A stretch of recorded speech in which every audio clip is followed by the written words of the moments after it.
These two programs met regularly as soon as South Carolina joined the SEC, but that trend came to an end a while ago, and now a rare matchup between these two in a series which South Carolina has won 7 of the last 8 after State won 6 of the first 8 starting in '92 when Carolina joined the conference. Gamecocks have won 4 straight here at Williams-Brice and hosting State for the first time in a decade. We are underway in Columbia, no return, and we get a look at the Brandon, Mississippi native Will Rogers making his 36th consecutive start for the Bulldogs in his 4th season in a program that is obviously a program in transition, especially in the offensive side. Look at the numbers. 11,181 career passing yards. He's thrown for 87 touchdowns, but last week against LSU, his worst since his first outing in a State uniform. Yeah, and I think he's frustrated, right? And talking to offensive coordinator Kevin Barbe, he had to kind of reassure him. You can make every throw. You can do this. Build his confidence. And he wants to get him into a rhythm early tonight. Woody Marks is his running back. And on first down, they'll test the left side. And Marks hesitated, had nowhere to go. And taken down for a loss of 1. Boy, right away, TJ Sanders up front, number 90 for South Carolina, making the start. He earned it on his performance against Georgia last week. He is a guy that they're going to have to keep an eye on all night. Third-year sophomore out of Marion, South Carolina. On 2nd and 12, they run it again. Bigger hole on the left side this time for Woody Marks, and a pickup of 5. And now Rogers not just worried about the defense, but the full throat of this Carolina fan base facing 3rd down.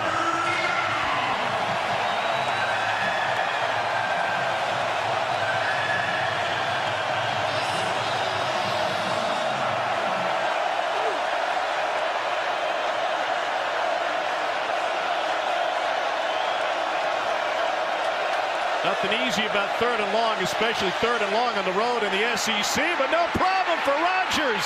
He finds Griffin for a first down and a gain of 33. Well, South Carolina brought pressure. They're going to get man coverage on the outside to Luke Griffin. One-on-one does a great job at the line of scrimmage, and Will Rogers does a really good job of getting that ball up and down quick before the safety could get there. But you saw the move with the line of scrimmage create the separation there from DQ Smith. Trying to run it again, and that's blown up in the backfield. It's a loss of 5. Brian Thomas Jr. Well, State have been great at running the ball, but tough sledding here early on tonight.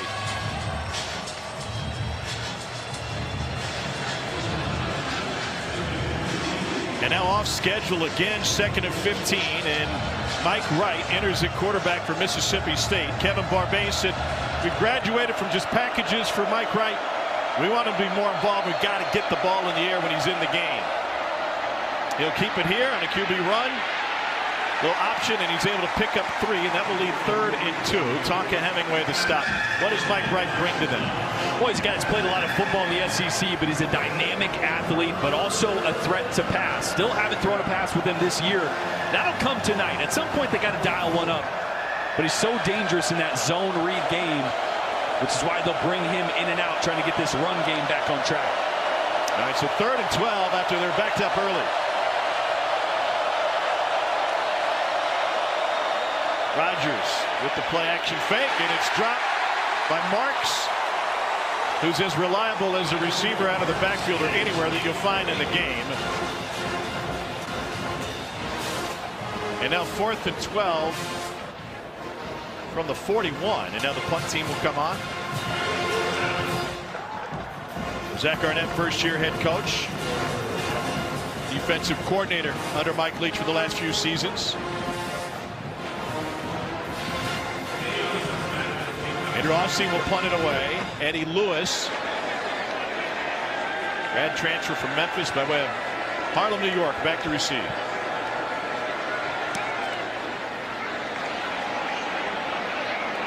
And what a beautiful special teams play to down it inside the 5-yard line. A 39-yard punt stopped by DeCarlos Nicholson. They'll have it inside the 5, and we will see Spencer Rattler at the controls for South Carolina when we return to Billy Rice.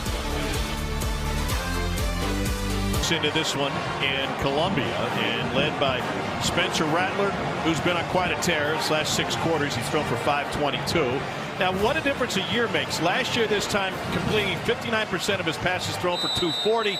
That number is up to 71%, 6th in the country, 318 yards a game. What's the biggest difference? Well, the offense has been simplified from a verbiage standpoint, his responsibility, so he's playing faster and with more confidence. They're backed up on first down. DeCarrion Joyner tries to find some breathing room, but only makes it to the line of scrimmage.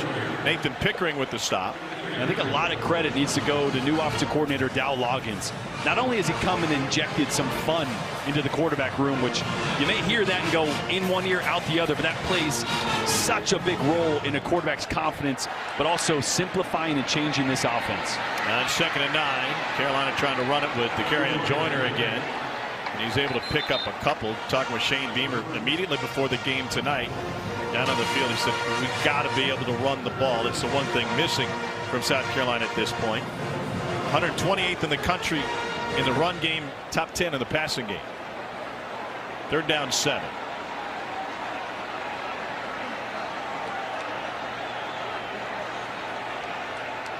Joyner in the backfield. Rattler over the middle. That's caught at the sticks. Good for a first down.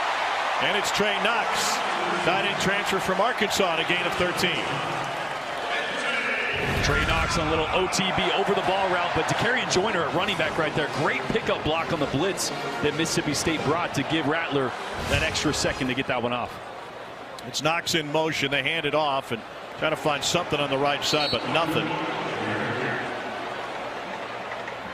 It's an offensive line that has struggled over the course of this very young season, and they're trying to keep competition open. You see Tyshawn Wanamaker getting the start at right tackle over Sidney Fugar, the Western Illinois transfer. Yeah, that right side has been an area of concern, and I expect Mississippi State to test it often tonight. Rattler dumps it off to Joyner. Turns upfield where he's taken down by Jet Johnson after a pickup of 6. Jet Johnson is a tackling machine. He and his linebacker teammate Bookie Watson both put up big numbers over the course of their career. They're both tied for the SEC lead with 31 tackles apiece.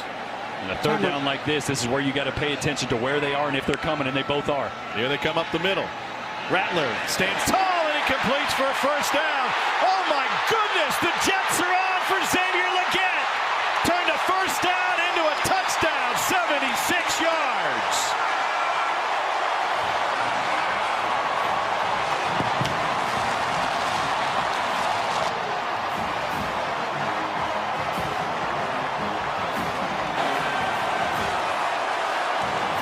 It'll show 76-yard completion, but 73 of those came after the catch by Xavier Legette, who's playing his way into a first-round pick.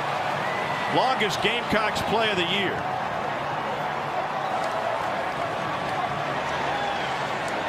A drive that started on its own 2-yard line.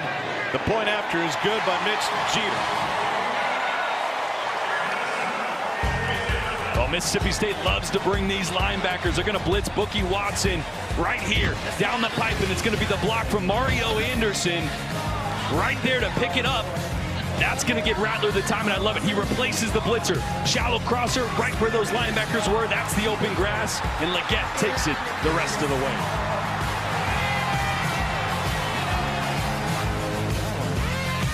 Game just put him on the board with a 76-yard reception.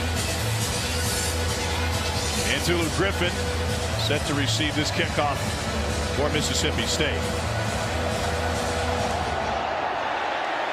No return for Tulu.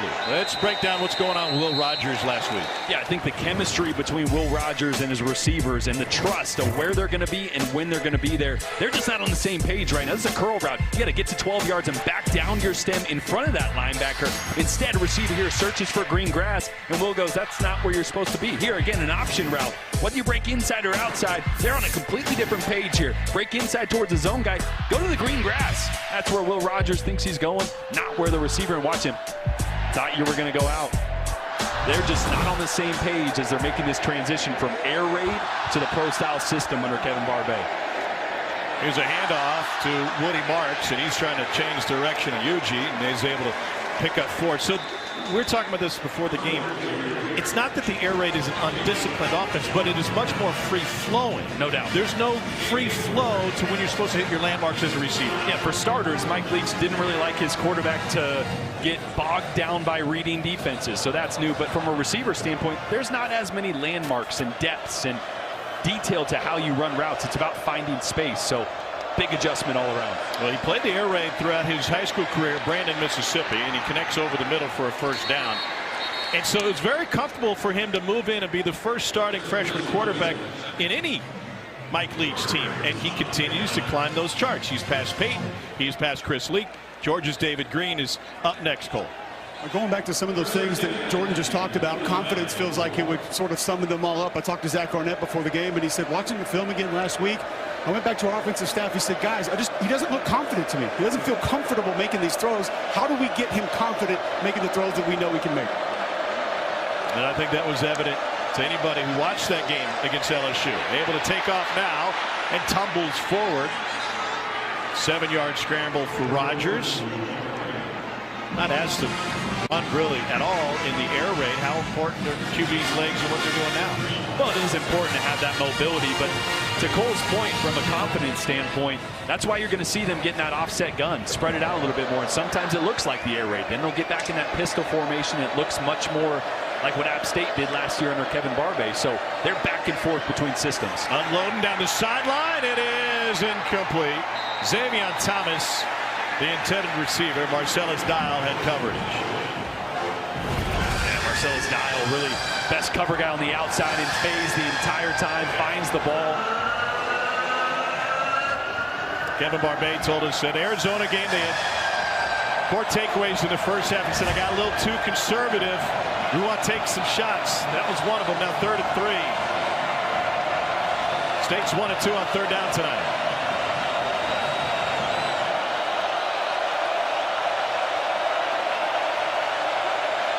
Fake the screen one way, come back the other, and that will do nothing. It's a loss of 1. Debo Williams, former Blue Hen from Delaware, in on the tackle for South Carolina. A little motion from the tight end to try to steal some eyes at that second level. But Debo Williams never phased. His eyes were on Woody Marks the entire way.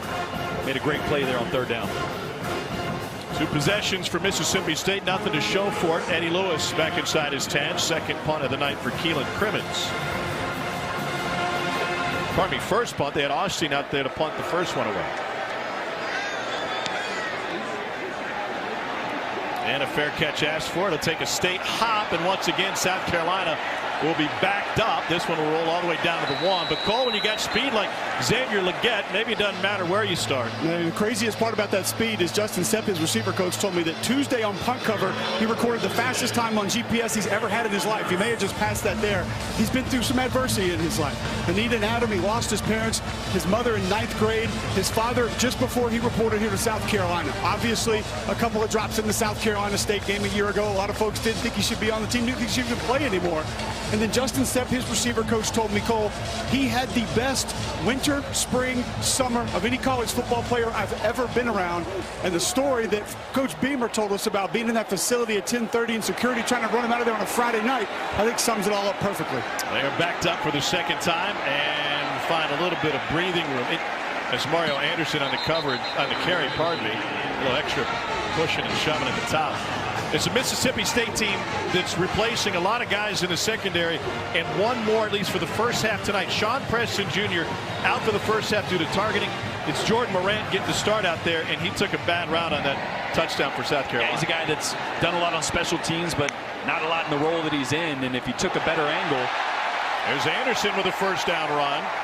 If he takes a better angle on that shallow crosser where Legette turned the corner for the touchdown, it doesn't end up being a touchdown. That's just things that come with experience, and right now, because Sean Preston's out, Jordan Morant is capable, but there's some things that there's going to be a learning curve. Morant is a Michigan transfer, didn't have a stat to his name coming into the game tonight. Last year, career high 5 tackles against ETSU. Here's Anderson again as they try to solve the run game. And Anderson, with an extra effort, picks up 3 yards. It's an offensive line, Cole, that has not had a good season. How do they find an answer up front? You've got to find some continuity first, Tom. You mentioned it. A new starting right tackle in this game. You lost your starting left tackle in spring ball. A couple of transfers comes in. Nick Gargiulo's been great at left guard, but you just need the same 5 on the field at the same time. Rattler gets rid of it. That's complete for a first down. Omega Blake, name of the night so far, a 12-yard gain. Now wait till we start talking about Tree Babalade. Yes. That tackle. I mean, there's some good names out there tonight. Here's Anderson again, and he fights through, gets a couple on that left side. Speaking of Tree, the freshman out of DeMatha in the D.C. area, yeah, that's a nickname that he's had for a while. He's always been big, had to carry his passport with him when he started playing ball in 6th grade. So how do you recruit a guy like that? Well, if you're Shane Beamer, you FaceTime him while you're up in a tree. This is how much you mean to me. Now, a lot of nice trees down in Kiowa. It wasn't quite enough, though, because a week before signing day, Tree backed out and started looking elsewhere. Home state team Terrapins were really interested in him. So what did Shane do? He said, I got trees at the house.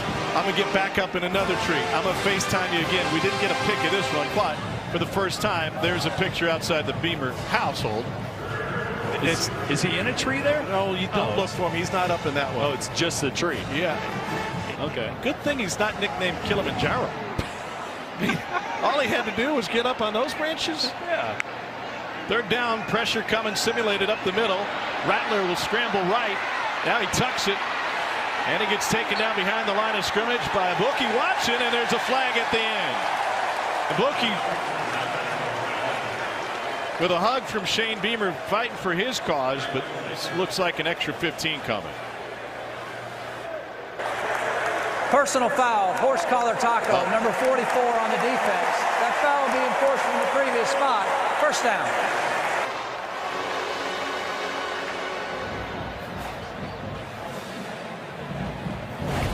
Well, this is what's tough when you're a linebacker that's as aggressive, violent as Watson is. Quarterback's already running that direction. Just take him. Take him in that direction. The stiff arm doesn't help. Feels like he's losing, getting separation there from him, but you gotta be careful with quarterbacks these days. You know, we're fragile. Yeah, you're very sensitive. Textbook horse collar, huge hole up the middle for Dakereon Joyner. Nice shake for a gain of 7. I mean, Dakereon Joyner's such a cool story, man. Came as a quarterback, played wide receiver, now at running back. He's 230 pounds. I mean, we were talking, when he was playing quarterback, he had to be, what, 200, 210, 205? Maybe he's gained 20, 30 pounds, and he's running physical. Here's Luke Doty. He's the 2nd-string quarterback, and he is a reliable receiver. Pick up a 4. Speaking of quarterbacks, they're everywhere. They're all over the place. Luke Doty, another guy that came in 2020 with the former staff and was like, man, I just want to get on the field. It's not going to be quarterback right now. All 3 of those guys, all quarterbacks at one point, but Doty's one of the better athletes. So how do we get him the ball? Well, he knows where he's supposed to be, when he's supposed to be, sits next to Rattler in the meeting, so put him at slot receiver. Joyner lowers his shoulder, picks up a couple. Bookie Watson in on the tackle. There is some sort of contest going on this season between Bookie Watson and Jet Johnson, who win the tackling crown. Bookie wasn't willing to share for us exactly what was on the line. 10th play of the drive. Rattler with a shake, bends it to the outside. He left Johnson behind, and he picks up 5.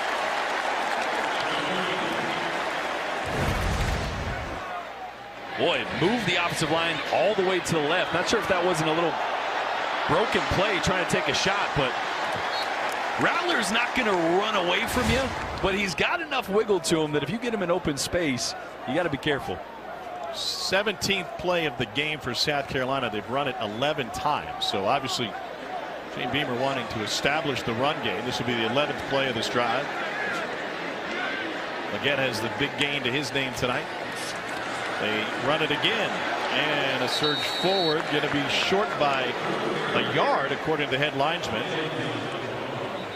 Maybe less than that once they spot it. An injured player Timeout for Mississippi injured player. State. DeMonte Russell came in to make the tackle. And he was being tended to by the athletic training staff for Mississippi State. It's an early lead for South Carolina, 7-0 with the Gamecocks driving.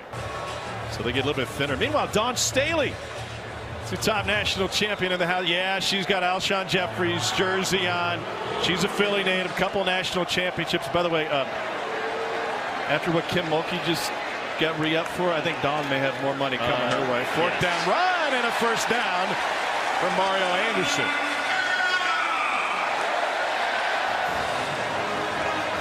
That is, by the way, the perfect jersey for Dawn Staley, who's Philly through and through to be rocking tonight.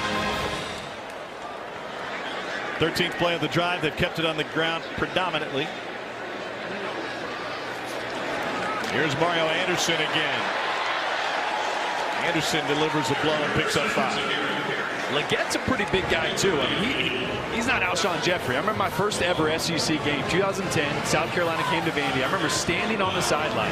Alshon lined up right in front of me. I was a red shirt. You know, I wasn't even dressed out. I didn't know they made humans that big that could run that fast. I literally was like, oh, my gosh, what did I sign up for? This ain't JUCO anymore.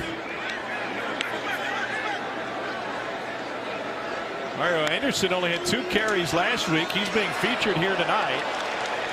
And he picks up 1 now. It's his 8th carry of the game already for the Summerville, South Carolina native. Just 14 total snaps last week. Look, as much as DeCarrion Joyner has added an element to the running back room, when you didn't come up as a running back, there's nuances to the game, reading linemen, and they need a guy that can be an every down running back, get downhill, get between the tackles. He did it at D2 Newberry, and now linebacker blitz again. Anderson stood up by Watson, and Hunter Washington came in to clean it up. No gain. They've already converted 1 4th down. They'll have a long TV timeout to think about it as we go to the first quarter break. South Carolina Spencer Rattler is perfect. 5 for 5 for 110, and they are leading on the ground game here tonight.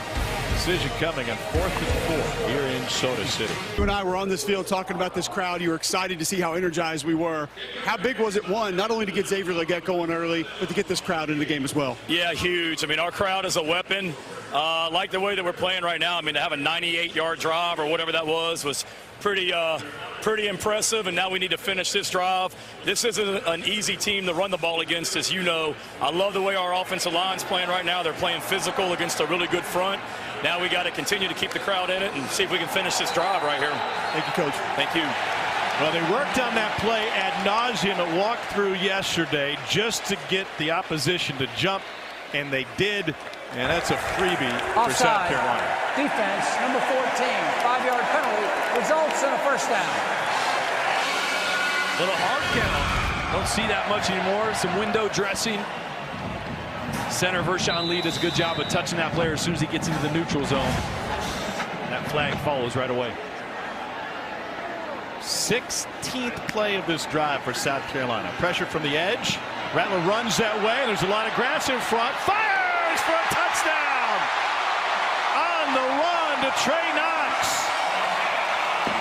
17-yard strike.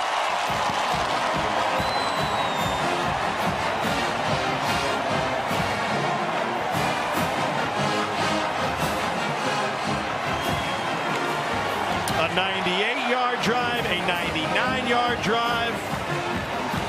The 2 longest drives under Shane Beamer as the head coach here at Carolina. And those fantastic punts from Mississippi State both wasted. Mitch Jeter, the point after. Shane Beamer told Cole just moments ago, we got to be able to finish the drive first. They executed the hard count to get him off sides, and then Rattler on the run, showing off the arm, finding his tight end, Trey Knox. It's a 2-score lead for South Carolina early second quarter. Spencer Rattler has thrown for 2 touchdowns tonight.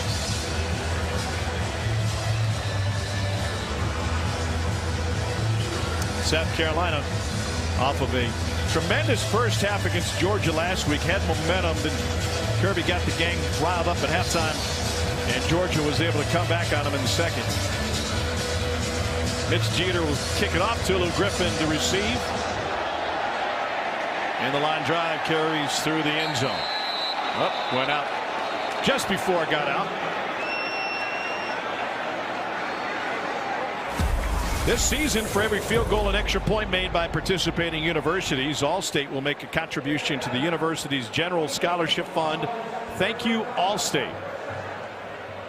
And so after the penalty flag, they will walk this one out to the 35-yard line. Will Rogers with some words for his guys. We're talking with the Mississippi State staff about Rogers wanting the ball in his hands late in that Arizona game. That was an overtime win early in the season for Mississippi State game 2. And even though he didn't put the ball in the air a lot, he still made the right decision in numerous opportunities, and he had an impact in that game. And that one falls incomplete, tipped at the line of scrimmage. Yeah, that's part of it. I mean, a lot of times a pass play will be called, but he sees a better look for run, and he's checking it. He's got a ton of freedom at the line of scrimmage, so you can't always read those numbers of pass to run as they look on the piece of paper, right? Because a lot of times it may be called differently, but either way, you got to start getting the ball on the perimeter. The stretch play has got to get going. As they go play action here, he's got him. And going deep. Caught! This is Tulu Griffin, and he'll take it to the house for State. 65-yard strike.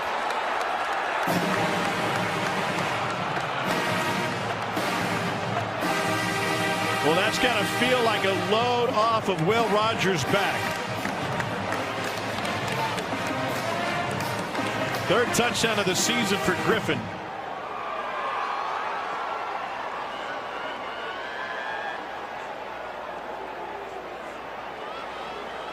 And Mississippi State with a 2-play, 14-second drive cut into the lead.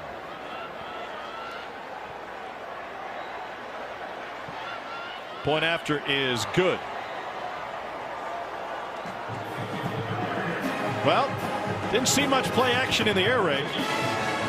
I'm talking to the truck trying to figure out this replay. Really interesting to watch Nick Emmanwari right here. He's signaling to the guy over the slot. He actually misses the snap and then sees the play action, reacts to it, and then he's completely out of position. So his eyes were on the slot defender, DQ Smith, sending him a signal saying, hey, hey, but he misses the snap, looks, sees the play action, bites up, then nobody's over the top, and that leaves Tulu Griffin running naked down the middle of the field. We're going streaking. Everybody's doing it. Snoop, bring a green hat. How about the play for Will Rogers? That seems simple to a lot of people. For a guy who grew up in the air raid and ran it through a few years in college, it's different. It's not, yeah. He hasn't turned his back to a defense in 7th grade until this year, right? I mean, he's used to being in shotgun, seeing everything. So to get a picture pre-snap and then to completely lose it when you turn your back, those guys move, right? So when you turn your head back around, you got to relocate and find those guys. So that safety, Emmanwari, was in one position. As soon as Will flips around, sees he's lower than he was initially, that's when you hit the play action. But it is a completely different mechanism for Will Rogers, but he's very capable of executing it, and that is exactly what Mississippi State needed. An explosive play, open up the offense. Nick Barmira will kick it away. No return for Leggett. We'll see Spencer Rattler again. We had a mic'd up pregame. Want to just do work up, get out, or hitch, move a little, and then get out? I'll move your back, and I'll bring you up and we'll get out.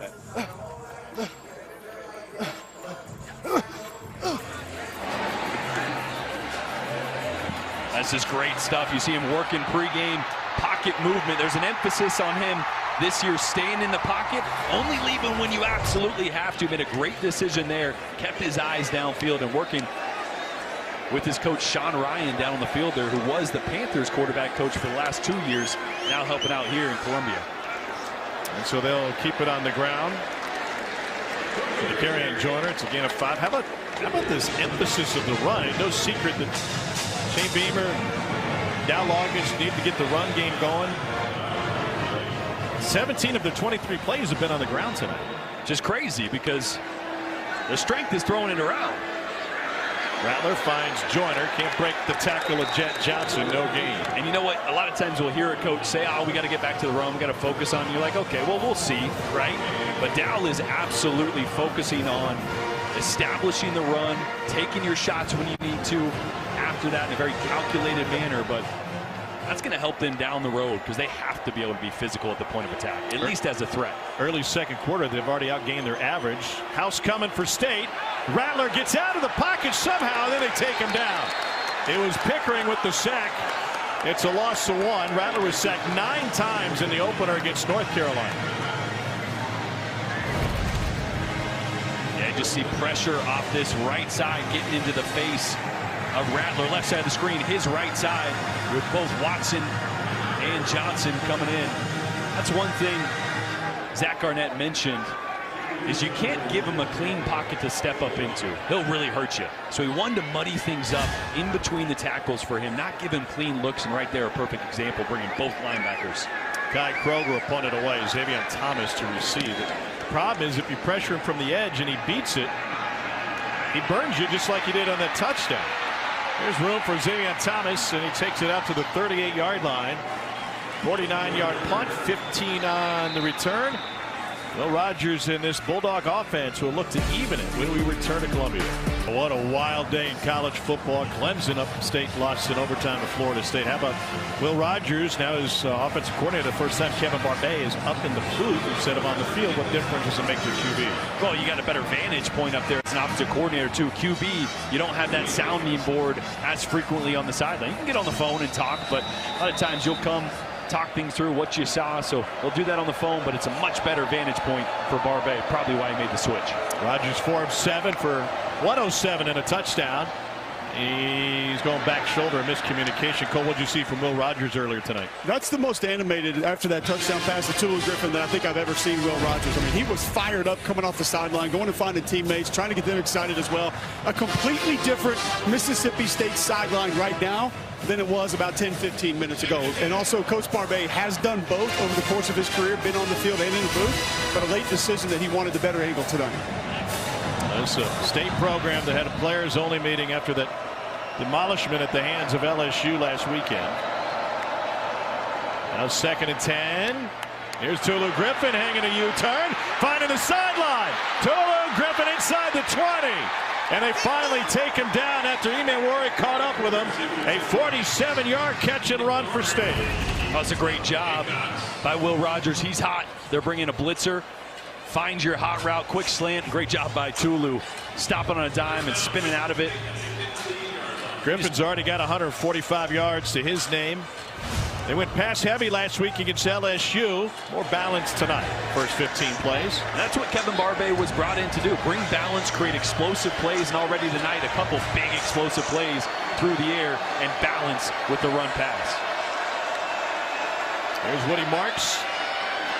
Hit in the backfield and maybe back to the line of scrimmage.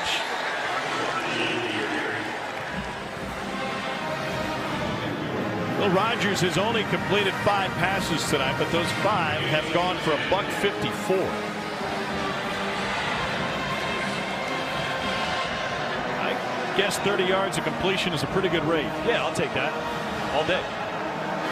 Coming off of 11 for 28 and 103 against LSU at home. Got Marks in the flat, and instead looking over the middle, and a crossing route caught by Xavier Thomas. And Thomas turns upfield to pick up 6. And again, we've talked about this offense being in flux. As you get into the red zone here, this is where you got to find the guy to win a matchup. It's not a spacing, it's not horizontal stretch. It's who's going to win a one-on-one matchup. Down here in the red zone, usually that's number 5, Tulu Griffin, at the top of your screen right here. They're going to send him in motion. He's going to come across down here.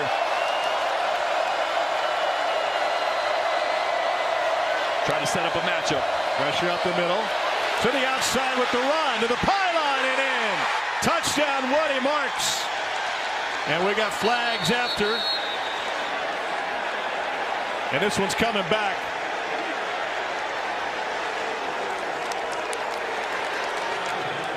And get him for holding on the edge. Holding. Offense, number 88. It's a 10-yard penalty from the spot of foul. It is third down. Boy, what a great play design. You're going to see the hold here on the left side of your screen. Right there, in great position, but as that DB tries to get away, you got to let him go. I love the motion there. It pulled defenders, opened up the lane for Woody Marks, and they got to do it all over again here on third down. As Ryan Goody got flagged. On 3rd and 7, they come after him. Rodgers escapes, buys time, and he's intercepted at the 1. David Spalding. And now he's saying perhaps out of bounds, and it'll bring up 4th down.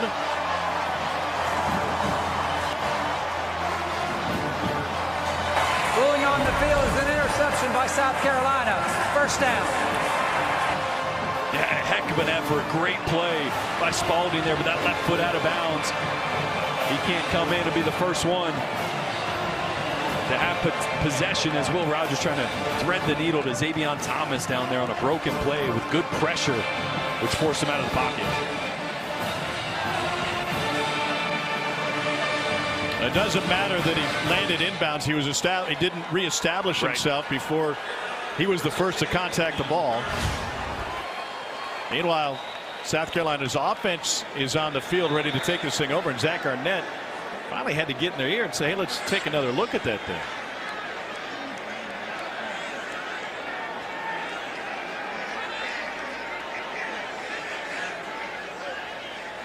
Oh, well, I guess I just assumed that they'd seen that, but I guess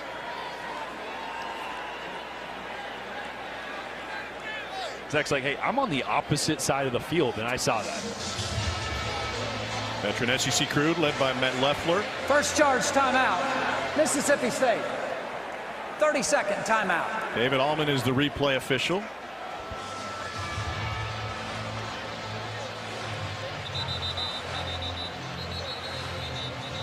You know, they look at everything, even if they don't stop and replay it, stop play. The replay booth is telling us that he was reestablished in bounds. You see the left foot right there out of bounds, and that left foot never touches back in bounds. I'm saying the right foot was in bounds, so the one left foot up.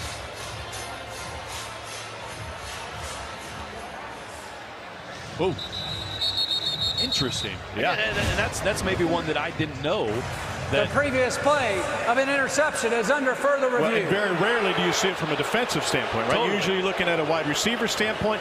Did he get reestablished? Was he forced out by the defender typically? I guess you only need 1 foot to stay inbounds, right, on offense, but reestablishing, then you only need 1 foot, or do you need 2 there? I guess that's what's under question. And now Zach Arnett, by the way, what he's fired up about is he wants his timeout back. Yeah. If you guys are going to look at it, I had to stop play. I shouldn't have had to stop play if collaborative replay was going to look at it anyway. Okay, out of bounds there. Nobody else touched it, obviously. Boy, that is as close as it gets. Yeah, it's. All right, so was the left foot out of bounds when the right foot was on the ground? They look like they almost simultaneously come up. I mean, you'd have to say that right foot was still on the ground when the left came up, right? I mean, that would be establishing. I don't know, man. That's to me, he stepped out of bounds, first one to catch the ball. I didn't see him establish that. He was back in the field of play. Looked pretty bang to me. It was a heck of a play by Spalding, regardless. Would be his first pick of the year. Had one last year in that huge win on the road against Kentucky. Definition of reestablishing yourself in bounds. Watch the feet. I mean, so is the right one there, one cleat still on the ground before? After review, the ruling is confirmed. Wow. The player was out of bounds, reestablished himself, got the ball caught the ball. It's a first down, South Carolina. Well, the bar to be reestablished is much lower than I always thought it was. No doubt. And that's I haven't seen one as bang as this before, but to me, just my eyes watching it live, and you can slow it down as much as you want, but he's jumping from straddling the line back in, right? The fact that his right foot was in just a hair longer than the left, to me, that doesn't feel like establishing you're back in the field of play, but again. Okay, so by the way, another perhaps long drive coming for South Carolina. Last time any team had 2 drives of 98 yards or more, it's been a minute. Last time was 2018 by Washington State. And this is how they started them, with runs for Mario Anderson, who picks up 1 there. It's only happened 5 times in the FBS over the last 2 decades. The team had 2 drives of 98 yards or more. And it was Washington State, Mike Leach, 2018. 2018, that's right. Mike Leach, a little air raid, long drive, huh? Pressure up the middle. Incomplete to the perimeter, and Xavier Legette for a pickup of 14 yards and a South Carolina first down. These are the type of throws that NFL scouts, and I know you can look at the deep balls. You saw him hit the goalpost from the 50 before the game, but that deep comeback that he throws so effortlessly, so on time, that's what makes NFL scouts go, this dude can play at the next level. Perfect start for Rattler. He had a sensational first half against Georgia. In fact, he was 7 for 7 on the opening drive. There's Anderson, Division II transfer from Newberry. He was 10 for 10 to start the game, and in the first half against Georgia, 16 of 18 for 152. A whole lot of people that have done that against the Kirby Smart defense. 2nd and 4. Legette, it's bottled up and taken down. Jet Johnson came in to clean it up after Jordan Morant started it. 3rd down.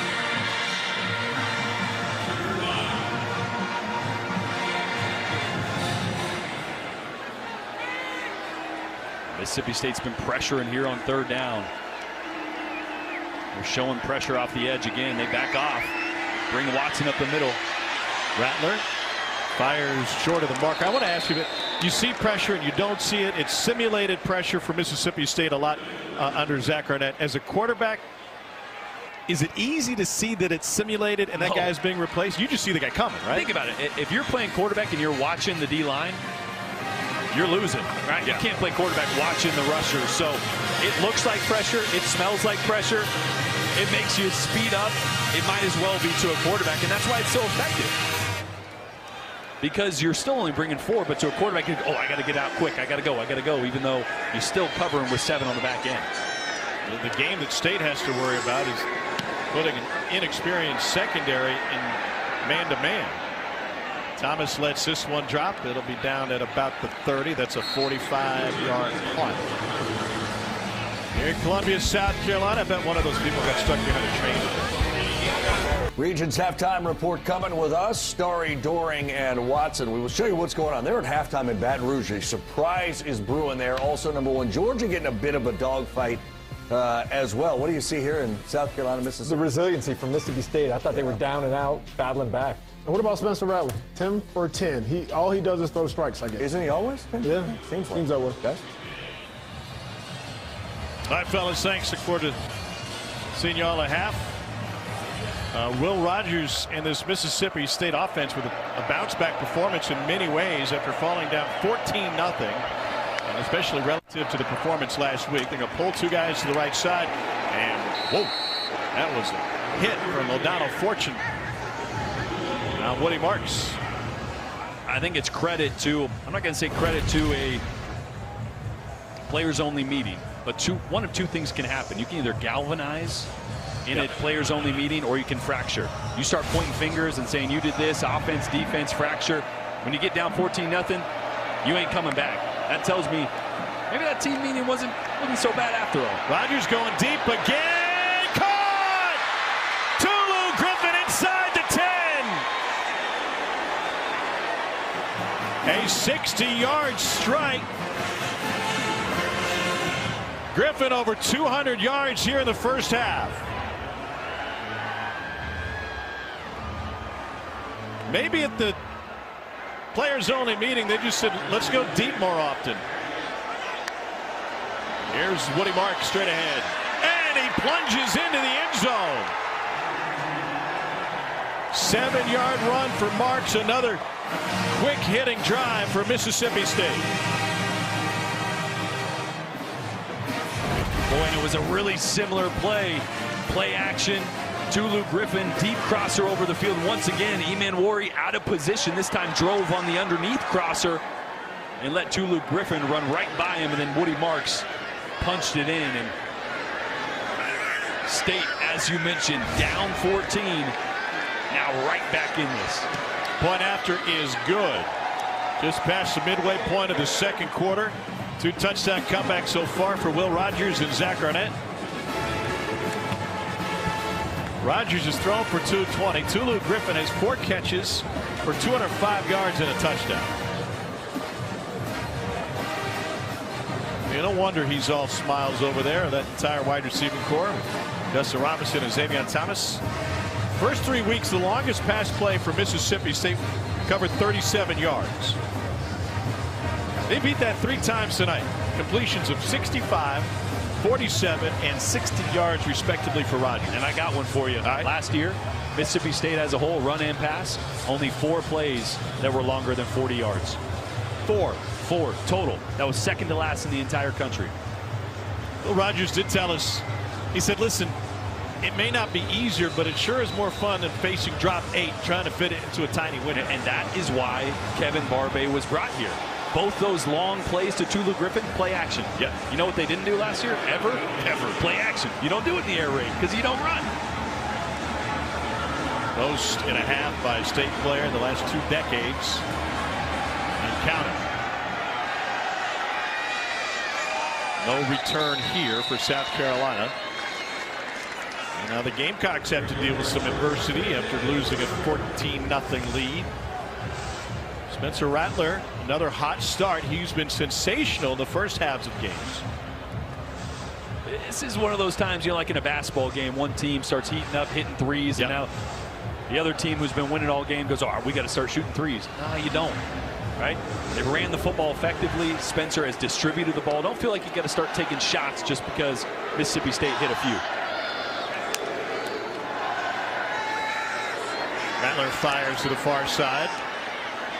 And it's Tyshawn Russell who picks up 5. Because right now, Mississippi State's playing a ton more zone coverage. We saw against LSU a lot of man behind blitzes, and they got burned. They got absolutely burned by Malik Neighbors and Jaden Daniels. A lot more soft zone, keeping everything in front of them. So right now, Spencer's doing a great job just taking what they give you. Promising freshman Nick Harbor in the game for the first time. Second play. Gain of 2.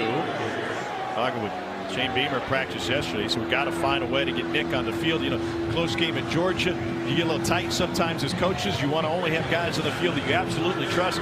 He said at some point you got to throw that out the window. This guy's an incredible athlete. We've got to get him on the field and get the ball to him. Yeah, the 5-star recruit. He's a 10-200 guy in high school. He can absolutely fly. He's going to have man coverage right now if they wanted to take a shot. By the way, that's 10-2 at 240 pounds. Yeah. On the jet sweep. Leggett is able to find the first down, but we'll get a flag in the backfield.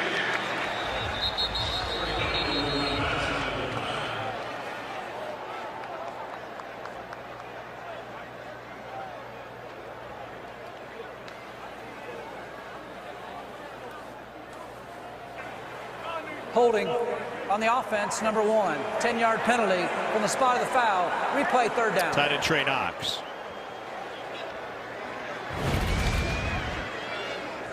Right in front of you there. Good position initially.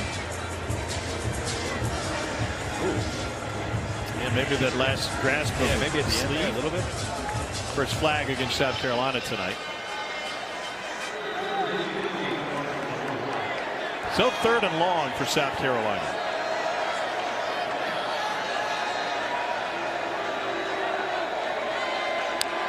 Pressure coming. Rattler steps up. Now he's got room to scramble, and he picks up the first down with his legs. Finally taken down by Marcus Banks, a gain of 24. Well, what did I say earlier? You pressure on the edge, you give a clean pocket. Watch Vershawn Lee there with a great pickup and a big finish, a little pancake block there. But if you give a pocket for Spencer Rattler, he's going to step up, usually hurt you with his arm. That time saw green grass and took off. What a start for Rattler. He's on an 8-quarter stretch where he is 57 for his last 61. Here's Knox, spins his way through one and then took him. People's elbow from Jet Johnson. 57 for 61. Yeah, is that hot? Holy. Trey Knox a little banged up. Yep. Transferred in from Arkansas, 4 years playing for Sam Pittman. Went into Arkansas originally as a wide receiver. Kind of grew into a tight end. And his tight end coach there was Dow Loggins, now the offensive coordinator here at South Carolina.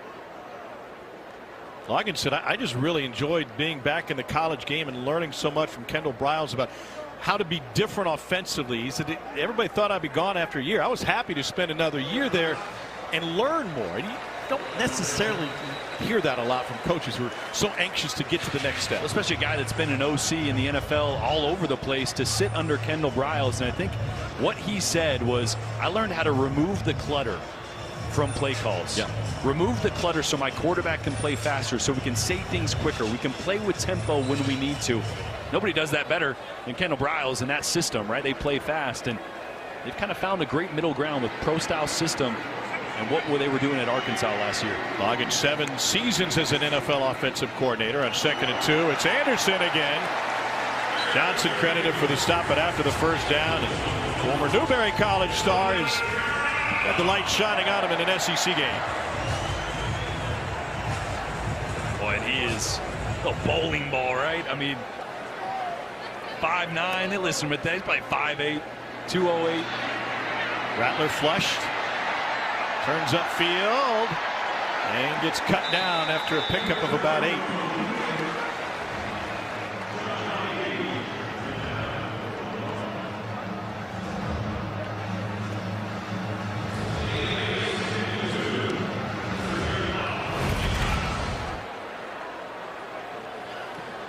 Well, we just saw Anderson with a good run. He got picked off there on that one.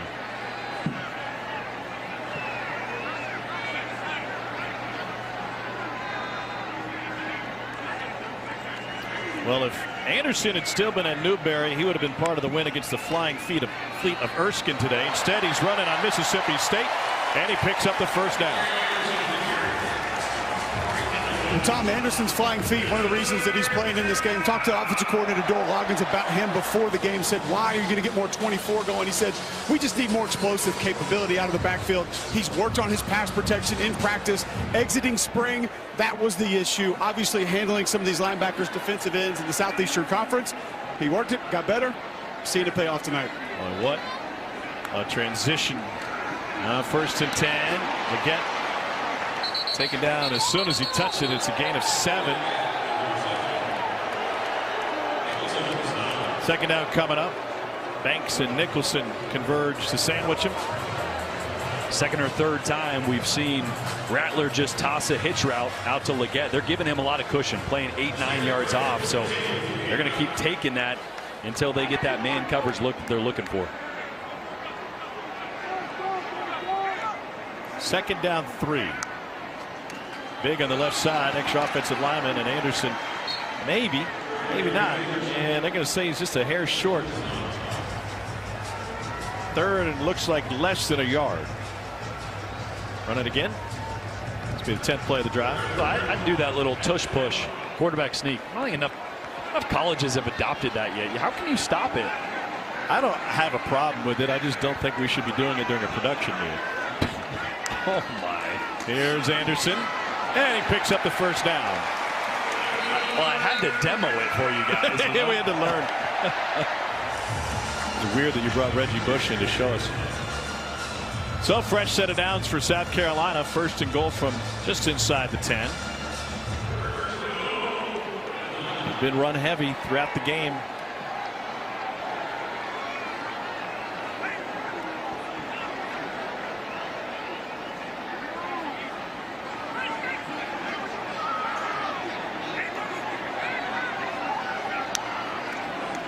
To Anderson again. And he almost slipped through the grasp of Johnson. Picks up 5.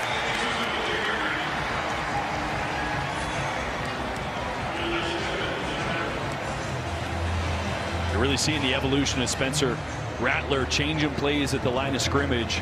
Something that Dow Loggins said, we weren't doing that until summer. And he started having answers and saying, well, if they do this, why can't I do this? He goes, all right, then do it.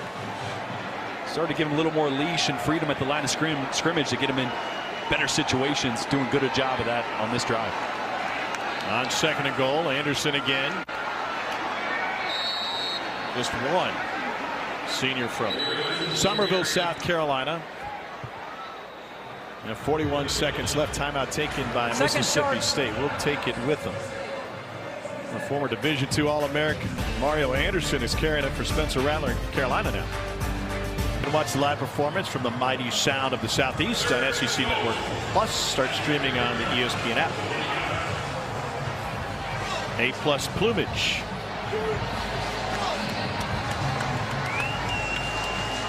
Third and goal.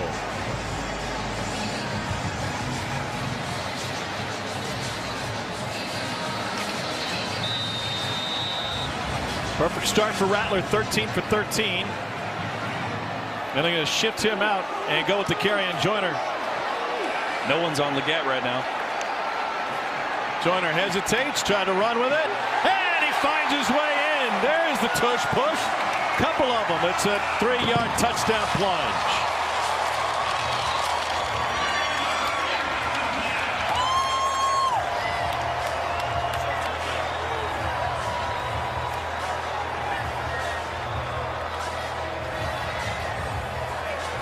Boy, watch Deshaun Page meet Dakereon Joyner in the hole here.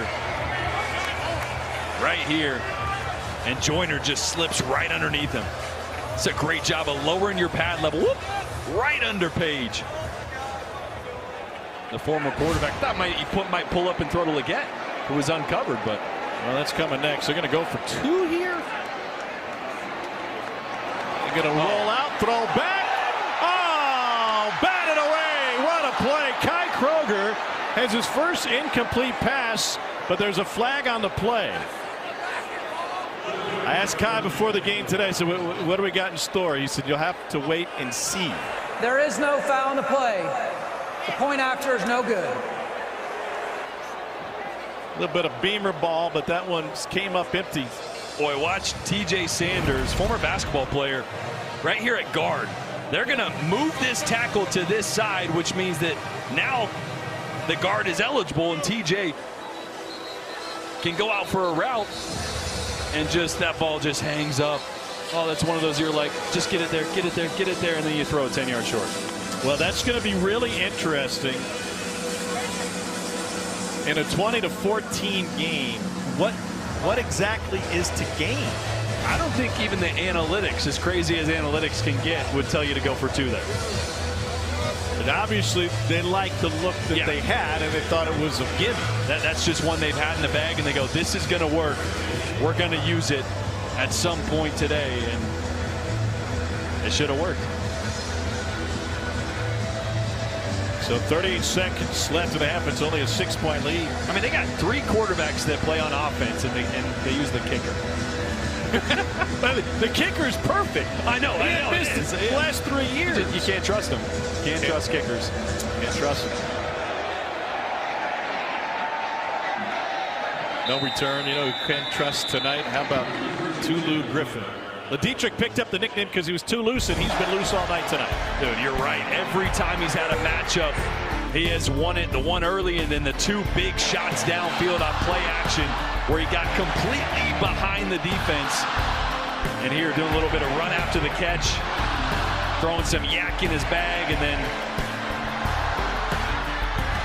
this is a sight for sore eyes for Bulldog fans. Mississippi State did not have a play over 60 yards the entire season. Tulu has 2 tonight. Averaging 51 yards a touch, and that's complete for a first down. Gain of 11.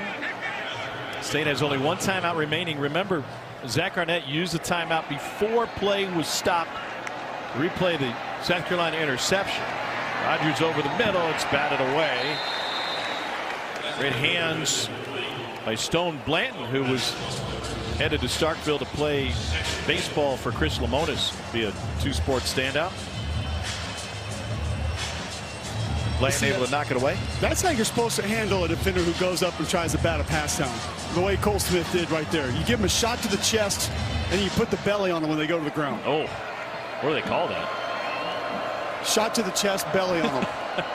Pressure up the middle. Rogers dumps it off. Xavier Thomas to the logo.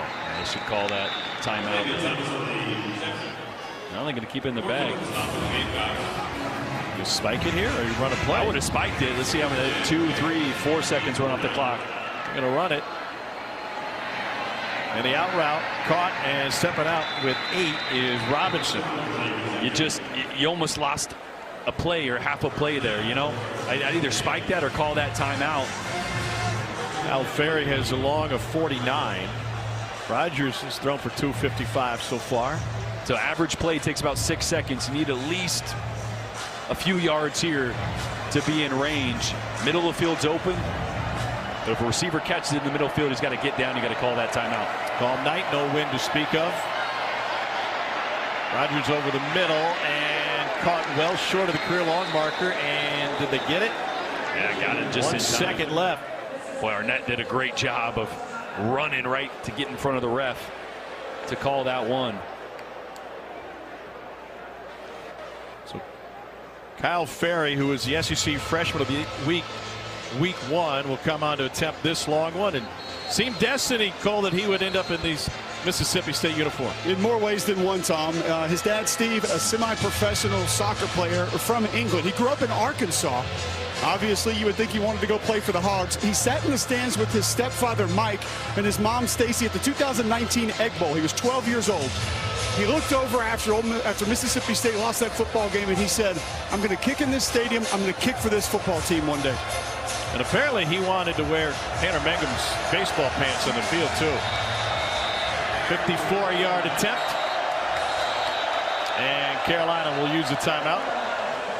Tanner Allen, my mistake. This is, do the comp. Mississippi State baseball won a national championship with the short pants. Might as well break them out for football, too, right? Did you see my circle? Yeah, that he was great. kicking a Mississippi State football. Well, yeah, that was part of the story. Yeah. How about I just put Tanner Allen and Jake Mangum as the same player, but they both wore the short pants. Kyle Ferry showing it off, too. Love it. Who needs knee pads, you know? No, not a kicker. No.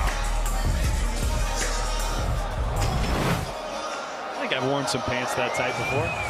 Luckily, I'm out of that phase. Are you? Ish. That's play and a half.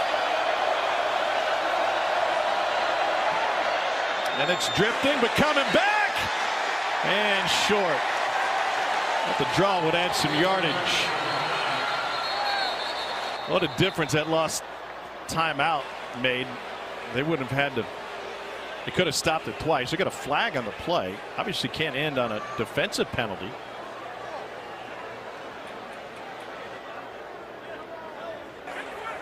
Illegal formation on the defense. The defender was lined up over the center. It's a 5-yard penalty. Second down. They shifted into the illegal formation. Yeah, watch the shift right here. There will be one untimed down. Tried to get in that gap, but still caught a piece of that center. Please reset the game clock to 0 seconds. 0 seconds on the game clock. Thank you. One untimed down. So I'll make it a 49-yard attempt for Ferry. South Carolina takes its second charge timeout. 30 seconds.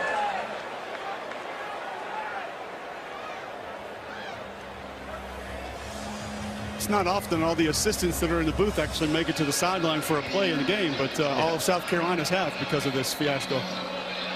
Fiasco is a good word. Untimed down to end the half.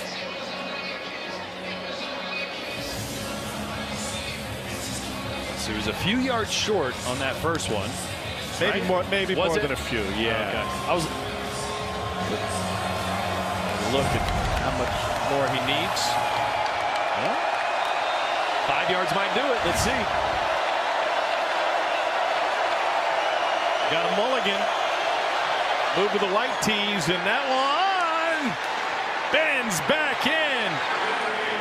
That would have been good from 5 yards further back, maybe 10. That's like me on the tee box, dumping the first one and smashing the second one. Second guy's pretty good. Yeah, second team All-American, right? Boy, really put the draw on this one. I mean, this is a no-doubter from a distance standpoint.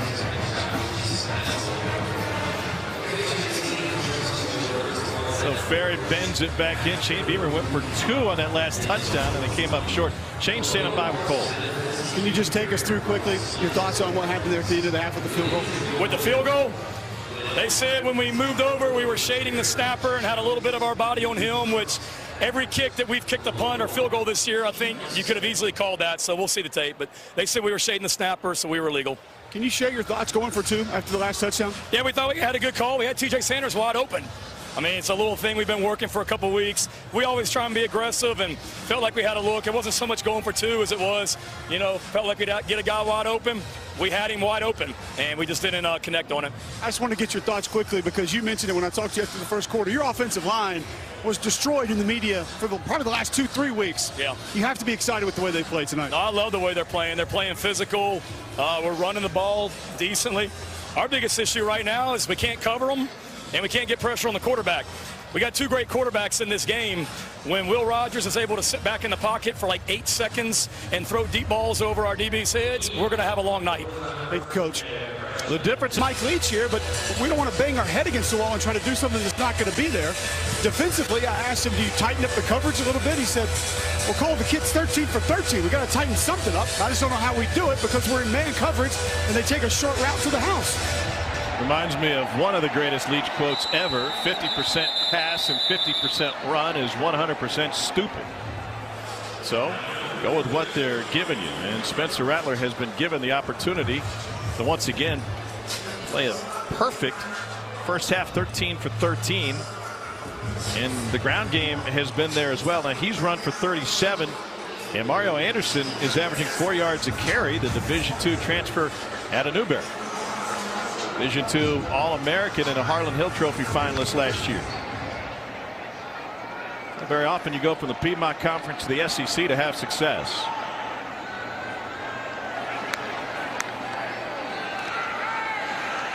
Rattler downfield, caught, still perfect, and Leggett will win another foot race. 75-yard strike.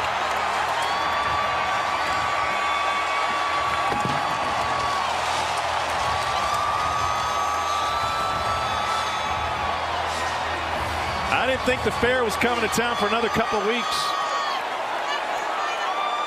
I was just about to say, we haven't really seen the shots downfield out of South Carolina. But also was going to follow it up with, well, Mississippi State's been in a lot of zone coverage. Came out man on the very first play. And Spencer goes, you ain't going to press number 17, and I'm not going to at least throw it up there. He does, and there you go. And the point after is good for South Carolina. Spencer Rattler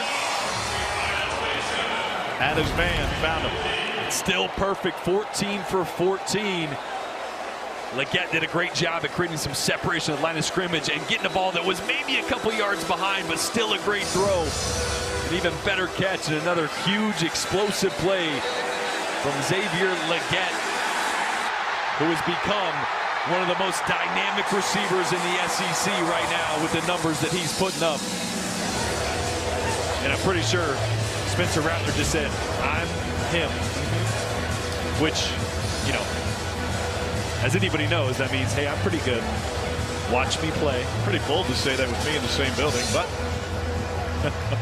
tonight I'll give it to him. Former Mullins auctioneer now in his 5th season here at South Carolina. Catching the eyes of the NFL scouts for sure. They're still without Antoine Juice Wells, by the way, left after scoring the opening touchdown against Georgia. He's not in uniform tonight. Maybe take a couple weeks off, then they get the bye week. Hope that he can return to form and get back on the field. Mitch Jeter will kick it off for South Carolina. Going to give you a taste of what you can get every Monday night on the SEC Network. Cole is here to both read and react. Saw a big play there from South Carolina, but the big plays from Mississippi State are what have been most surprising in this game. Play action has been key. Watch South Carolina safety Nicky Minori. Not a big run, but you'll see how he gets sucked down near the line of scrimmage, trying to take that rushing attack away from the Mississippi State Bulldogs. Now you counter back. Minori again. Down on the run. No free safety help over the top, and obviously the play action pass from Will Rogers, able to go to Tulu Griffin for a long touchdown. So just because you don't have 200 or 300 rushing yards and a half doesn't mean it can't be effective. And now a burst from Xavier Thomas. Great job. That's a gain of 9 for Rogers tonight. Kind of a return to form. This is play action, which he never ran under Mike Leach. 2 for 4 for $125 and a touchdown.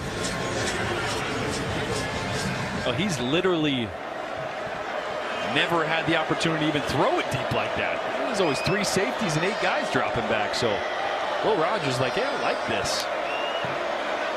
On 2nd and 1, wanted to throw, and he gets taken down. A loss of 4. Alex Huntley stalked him for the sack. Well, you're going to see a great initial push by T.J. Sanders right here, too, to compress the pocket. Great job of getting the offensive line right in the lap. Gets a piece of Will Rogers before Huntley cleans it up.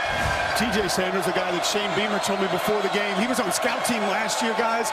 And he kept going down to the defensive meeting room saying, can you take this kid out of here? We can't block him. He's blowing up every play we're trying to run. Another opportunity on 3rd and 5. They roll the pocket. And on the run, complete for a first down for State. And Jordan Mosley. But just the perfect call on 3rd down there. South Carolina got pressure from the left side of Will Rogers. They escaped to move the pocket to the right. Found a nice little short corner for the pickup. Well, they didn't roll the pocket very much in the old offense, did they? No. Very rarely. Rogers going deep into coverage, and it's caught!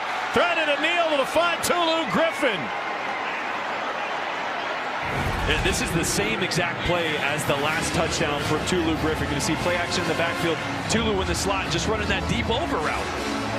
And not as clean as the last couple, but if it ain't broke, don't fix it. And Will goes, I'm just going to throw it up there again. And I got going to make a play. Yeah, to the tune of a school record, 235 yards receiving for Tulu Griffin tonight.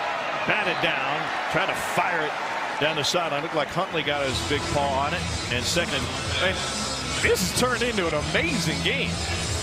Literally 3 times the exact same play action, essentially. The last 2 were the exact same. And it's worked every single time. South Carolina's got to be able to adjust. Those safeties are playing low right now. Mississippi State's going, are you going to keep doing that? We're going to keep calling the same play. That big binder is the analytics book that most schools use.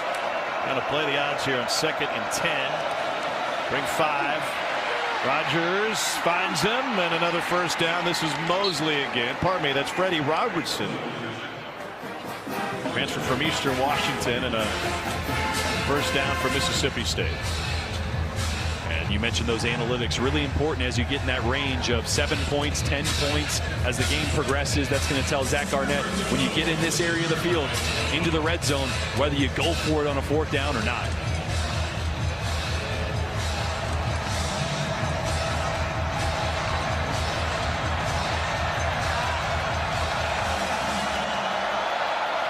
First and goal from the 10.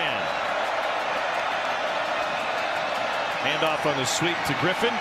Looking for a block, and he stays on his feet down in about the 2.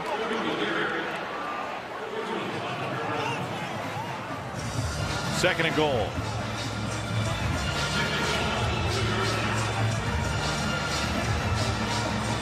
South Carolina got the ball to start the second half. Spencer Rattler went over the top for a 75-yard strike. And now the Bulldogs trying to answer. This will be the 8th play of the drive. Spotted just outside the 1. Straight ahead. Ran into a roadblock, kept churning. And Woody Marks, he picked up a foot or 2. 3rd and goal coming.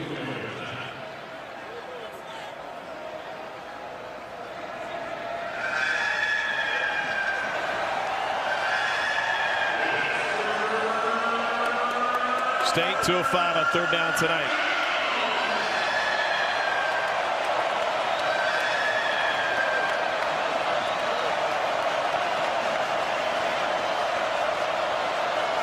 Cameron Jones, extra lineman on the left side. So is Malik Ellis now in the backfield, and a timeout taken by Mississippi State. They went with the jumbo package.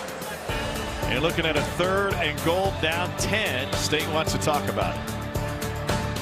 Programs that haven't seen each other recently putting together a doozy tonight in front of the home crowd here in South Carolina. And Mississippi State down 10, looking at a 3rd and goal. You think perhaps it's 4-down territory? Yeah, and they're bringing in Mike White here, so thought I read lips. Thought Arnett said we have 4. We're going for it on 4th if we have to. Let's see if they even have to make that decision. Wright's got Marks behind him. Wright keeps it, and he will dance his way into the end zone. Malik Ellis cleared the way. That's the 2nd rushing touchdown of the season for Mike Wright.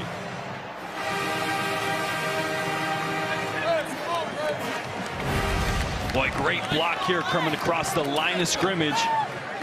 Really good job of avoiding. That's Malik Ellis. He's a DN that plays, defensive lineman, plays tight end for him in these big packages. Does a great job of avoiding the read man and getting to the actual guy he needs to block there.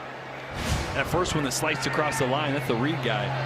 Mike was going to beat him, so really heads up play there on the block. Kyle Ferry punches it through.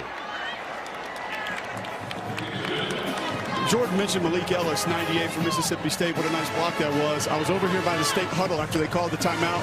Absolutely lined up on the wrong side of the line of scrimmage on the previous play. Had a couple guys patting him on the helmet. You could tell he was bummed out about it. To be able to bounce back, come back near the goal line on such a massive down and get a big kick-out block like that, excellent job by that young man. It's kind of grown into this role. He's 6'5", 265. They're trying to put weight on him to play O-line when he first got there. And the O-line coach was driving our campus when they saw him out running, doing extra running. Well, that's why you're not putting any weight on, kid. Come on. And now he can play both sides of the ball. And also understandable that maybe he has a mess up a line. He doesn't even warm up with the offense down there on the field. Like he's on with the defense. Well, if there's one way to ever know that a guy's not an offensive lineman, it's that he's jogging around campus in his spare time. Yeah, linemen don't do that. Cole, have you ever jogged? Have you ever went jogging? Cool. No return for South Carolina. Let's take a look at tonight's high-speed play brought to you by T-Mobile 5G home internet. Xavier Legette stretching those legs. This is a catch and run, 76 yards. He handled 73 of it. And at 227 pounds, this dude can absolutely fly. Great job there, taking advantage of one-on-one coverage on the outside to start this second half. He's got 172 yards receiving tonight, and he's the 2nd most productive receiver in the game. Griffin's got 235.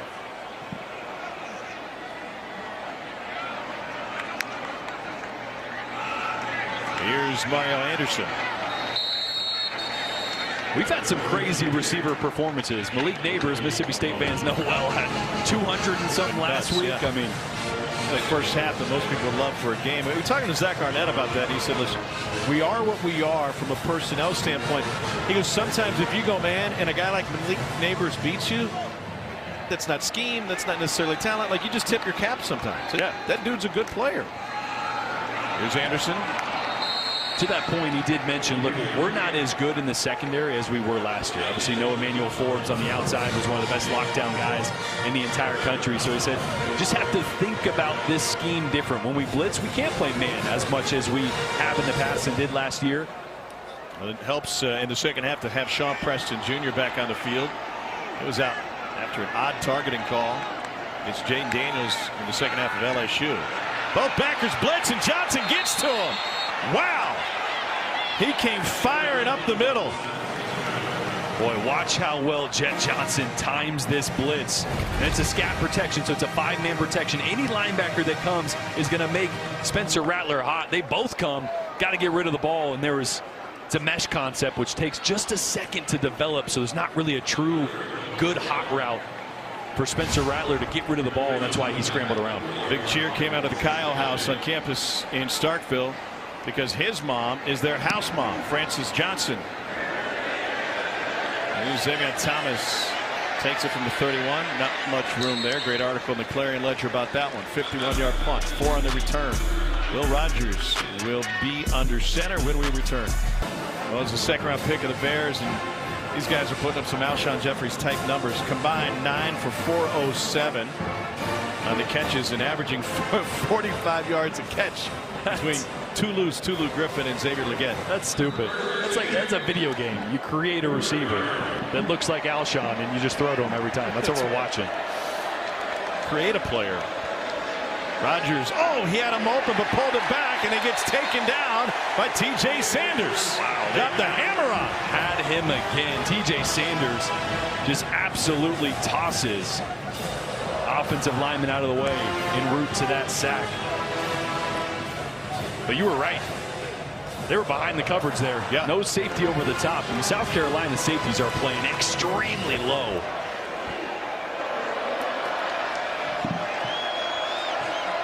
So 2nd and 16. Rogers on the run to his left and finds Griffin. Pick up a 10. It's going to bring the average down for Tulu. Yeah, that's it. Just 10? That's 10. Rookie numbers, kid.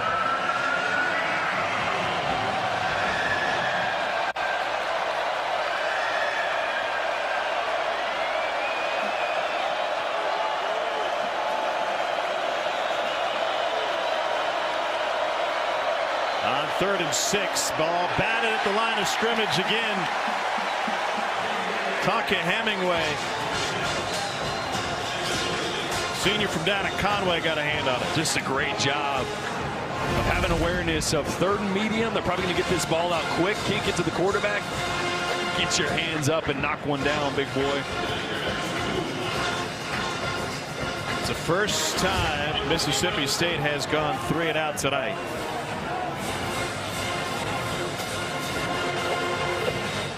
It's Crimmins to punt this time to Eddie Lewis.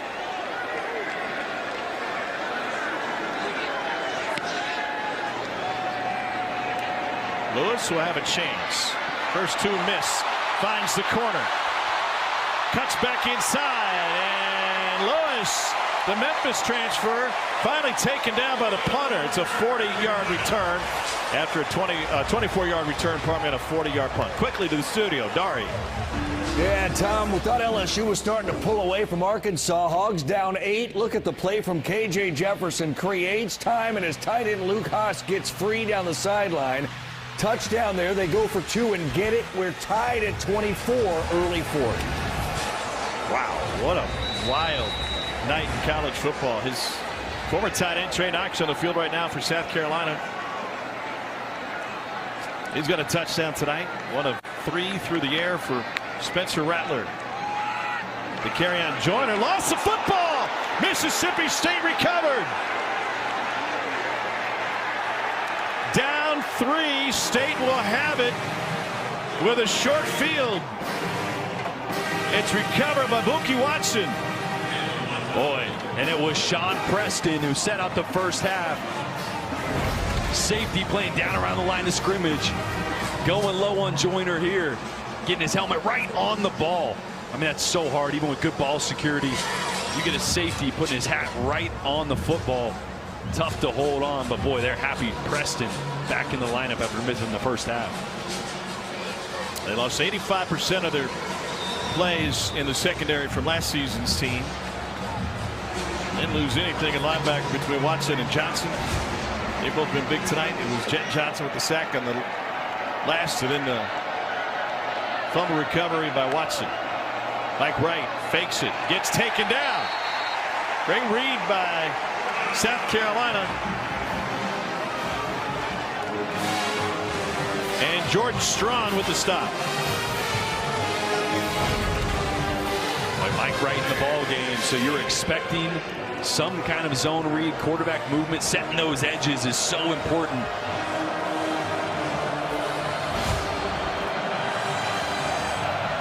Backed up beyond midfield, 2nd and 16.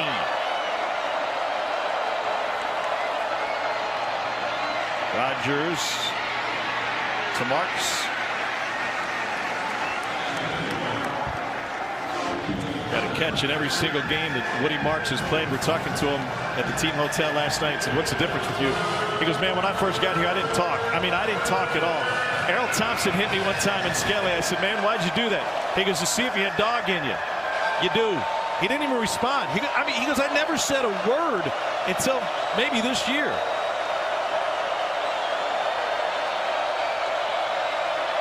Third and 11.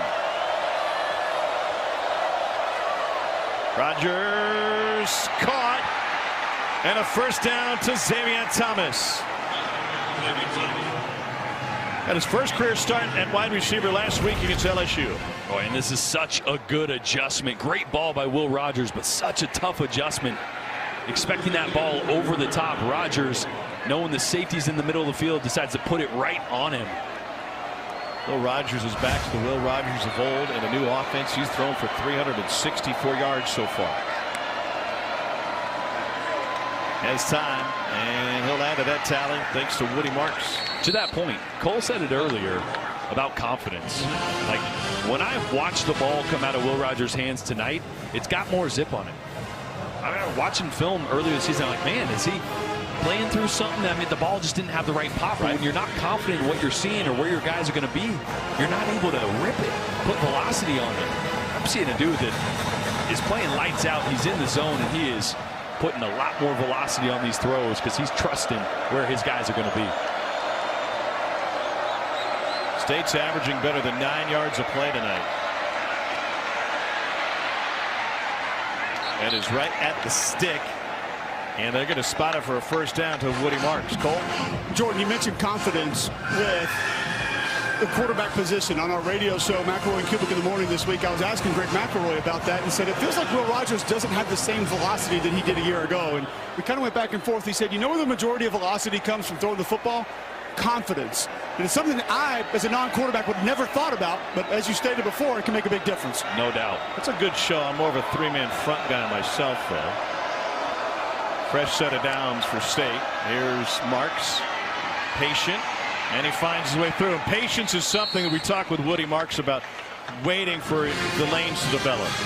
Yeah, really something, especially in the gap scheme runs, that he wasn't super used to, right? Didn't do any of that last year. Said he didn't do a ton of it in high school either. So seeing those guards pull, being a little bit more patient as the gap scheme develops versus zone, very different, but he is looking better and better every week.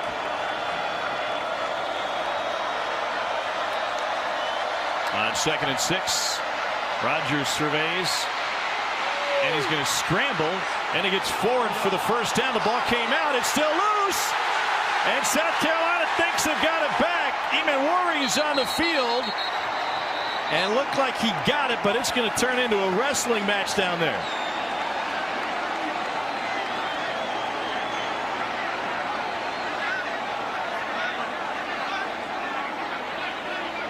That was Stone Blanton, linebacker, just literally a Peanut Tillman move, just punched the ball. Ruling on the field is a recovery by Mississippi State. It's 3rd down. Antonio Harmon was able to beat Emmanwori to it. But watch this right hook by Stone Blanton, just fists and everything right on the ball. But I'm going to tell you guys, from field level, it looks like Emmanwori recovered that football, and it was just taken away from him on the ground. Now State is fighting, and Harmon won that one to keep the drive alive. 3rd and short. Marks. And stops short. That's going to bring up 4th down. Oh, tough decision here for Zach Arnett. What's the book telling you? Down 3? Let's go, let's go, let's go, he says.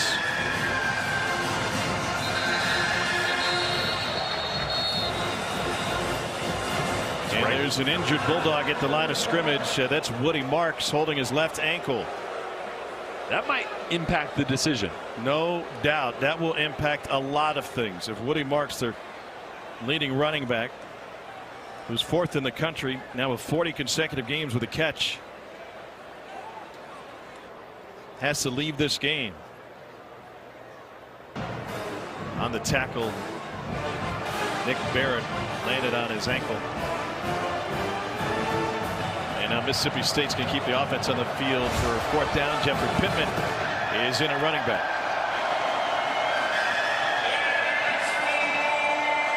See Rogers talking with Pittman, directing him. He doesn't take many under center snaps.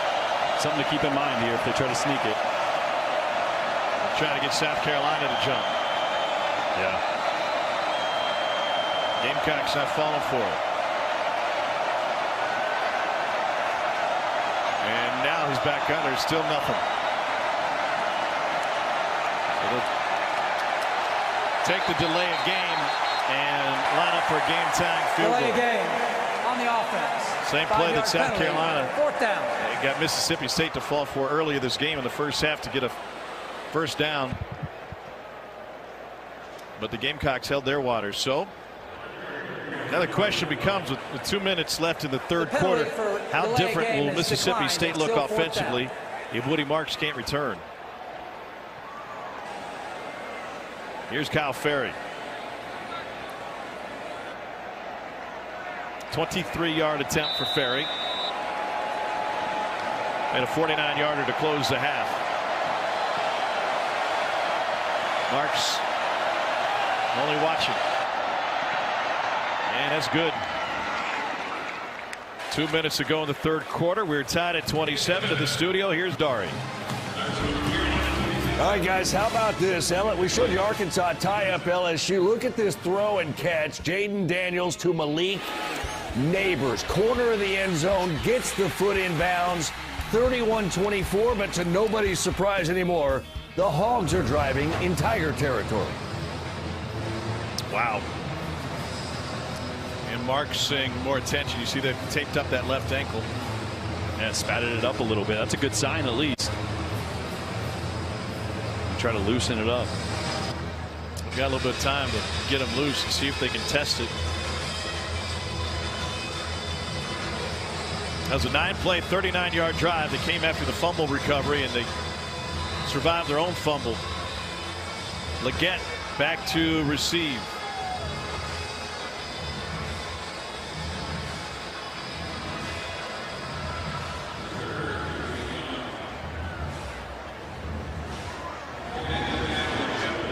South Carolina went for 2 earlier in this game and failed to get it. One of the reasons we're locked at 27. Let's take a look at Fansville, brought to you by Dr. Pepper. How many Dr. Peppers did you have today on your flight over here? Had a few Red Bulls, a few Dr. Peppers. I'm a pillar of health, Tom, especially on Saturdays. Very Forrest Gump of you. Somebody make that? Are those real feathers? I don't know. They have your post-game assignment. Go find out. There's 2 minutes left in the 3rd quarter, and Spencer Rattler has yet to throw an incompletion. 14-14, 2:37. Having a night. Simon and Knox shifted. And they'll hand it off. Anderson going to find some space, and this will be a no gain. Jed Johnson all over that play.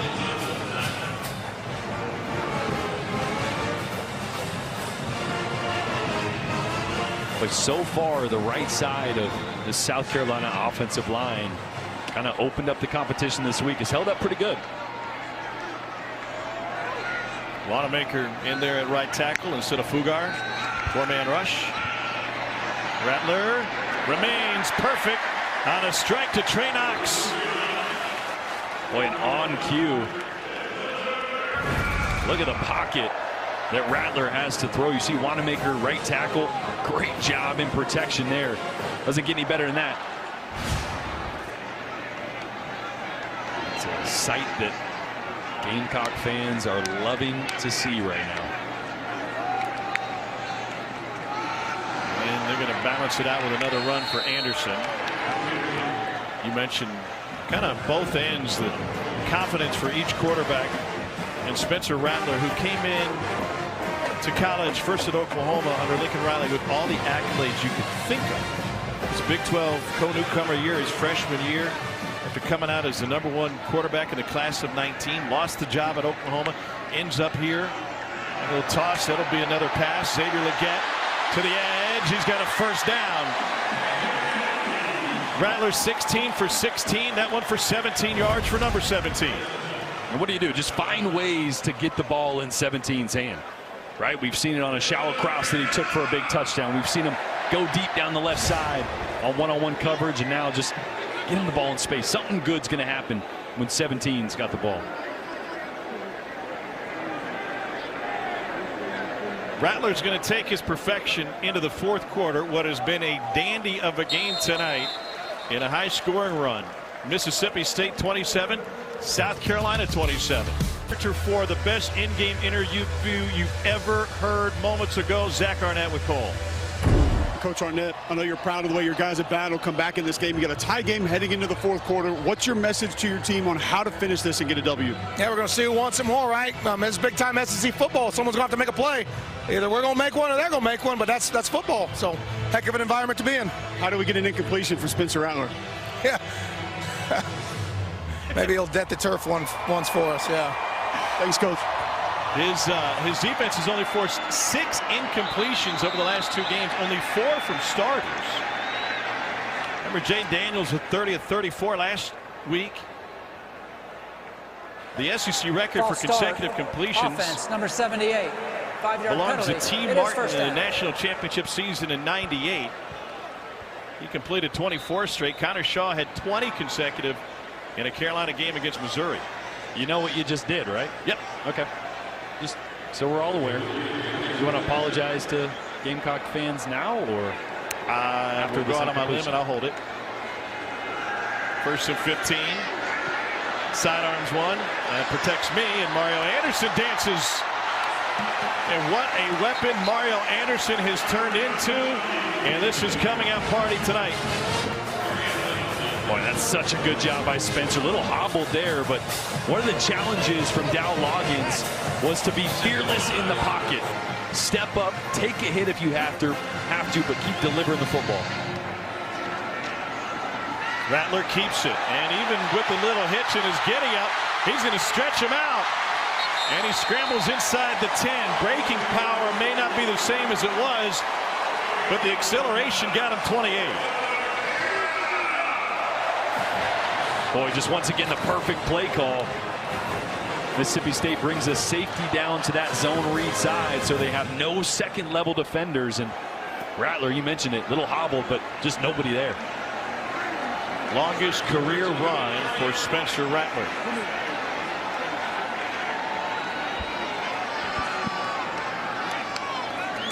Now 1st and goal, Anderson again.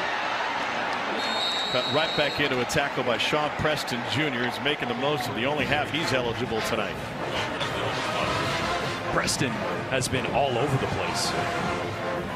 I mean, we mentioned Jordan Morant, who played in his stay, kind of bad angle on that first long touchdown. Preston has been playing down around the line of scrimmage like a man that was not too happy he had to miss the first half. Had a great game against Arizona when we were in Starkville a couple weeks ago. 2 tackles for loss, a forced fumble, and a pick. Here comes pressure. Rattler to the edge, and it is incomplete. No flag thrown. Coverage on the back end by DeCarlos Nicholson. First miss of the night from Rattler, who's saying that should have been a flag. And trying for the back shoulder here. Little tug of the jersey. That is absolutely pass interference. Omega Blake trying to open up. You can see the jersey getting pulled. He just wasn't able to get his chest all the way around because number 4 had a fistful of that jersey. And so 3rd and goal. Rattler has plenty of time, and he gets taken down. Wow, Nathan Pickering won his battle, and it's a sack and a loss of 9. Boy, initially a really good job by Tyshawn Wanamaker, the right tackle. You're going to see the matchup to the left side of your screen. And just Pickering just keeps motoring. Wanamaker loses. Is that about the clock in Rattler's head? Yeah. Yeah, it's 5-man protection, so they're expecting that ball to come out a little quicker. 35-yard attempt for the lead for South Carolina. Jeter pushes it through. South Carolina back in front, but only by 3 with 12:35 left in regulation in Columbia. You have permission to throw that one on your second screen if you're so inclined. No doubt. KJ just putting the Superman cape on. We got a great one here, 30-27, South Carolina with the lead. Well, that guy has had a Superman cape on most of the day too. Tulu Griffin for Mississippi State. How many yards does he have now? 245. Oh, that's it? Oh, okay. On only 6 catches. That's absurd.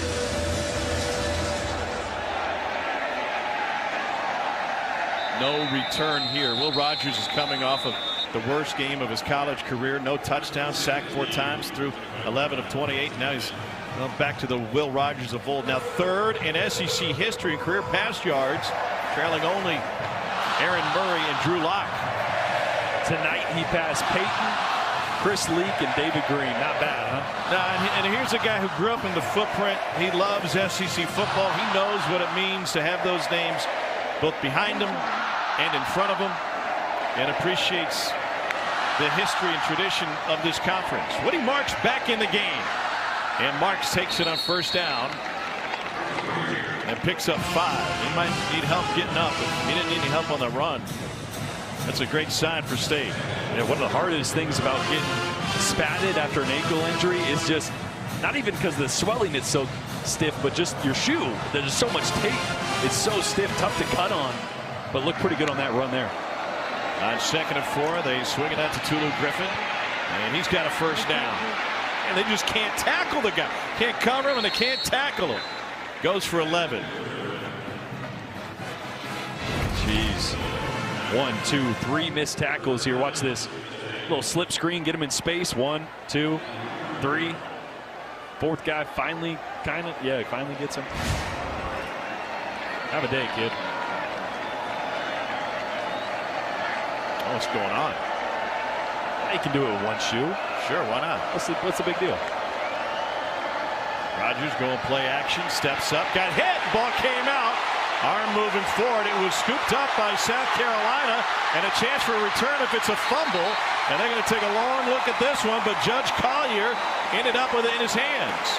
It was punched out by Jordan Strong. The rolling on the field is a fumble recovered by South Carolina.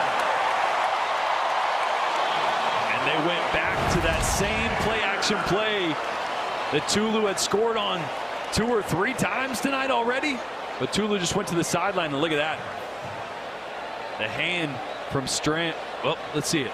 Strong got it, and the question is, was it going forward when the ball was loose? Obviously, the ball went forward, but he's got to have control of that as his arm is moving forward. The ruling on the field of a fumble is under further review. At what point does he lose control of this football?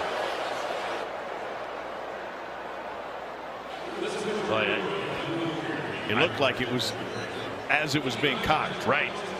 And it looked like an open hand moving forward, right? That's what they're looking for. I sure think that looks like a fumble to me. What a turn of events, though. Tulu loses his shoe. They dial up the play that they've hit 2 or 3 times tonight. 3 times tonight. Yeah, with Tulu on the sideline. Well, the key here, it was ruled a fumble on the field, and it had to be clear and convincing evidence to overturn it and turn it into an incomplete pass.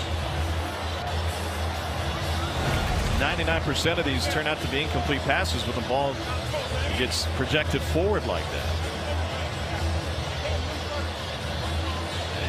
It is really close.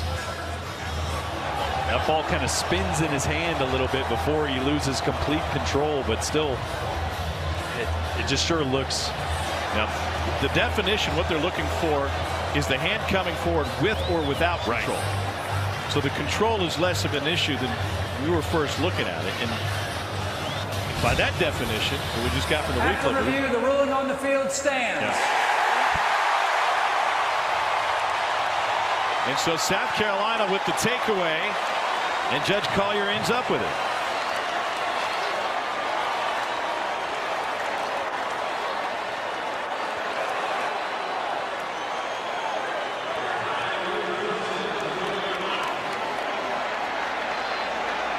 And so a short field for Spencer Rattler and South Carolina after State's second turnover of the game. And complete to the edge, Eddie Lewis. Finally taken down after a gain of 9 by Deontay Anderson. Eddie Lewis, the Memphis transfer, getting involved here. That's a divot. That's a pro divot right there. Sure, that's a beaver pelt.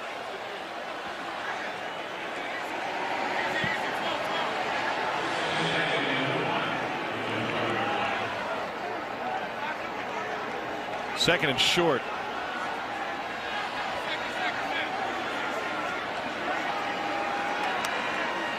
State needs to make something happen on the defensive side. Anderson scrambles for the first down, picks up 4.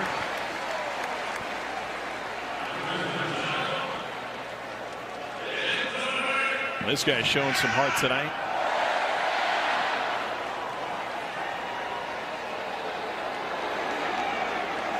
Able to make the jump from Division II to the SEC.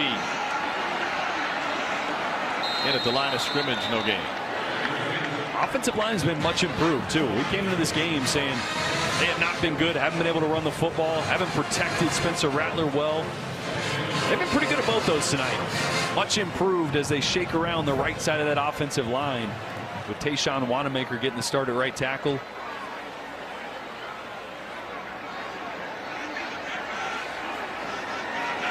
Second and goal.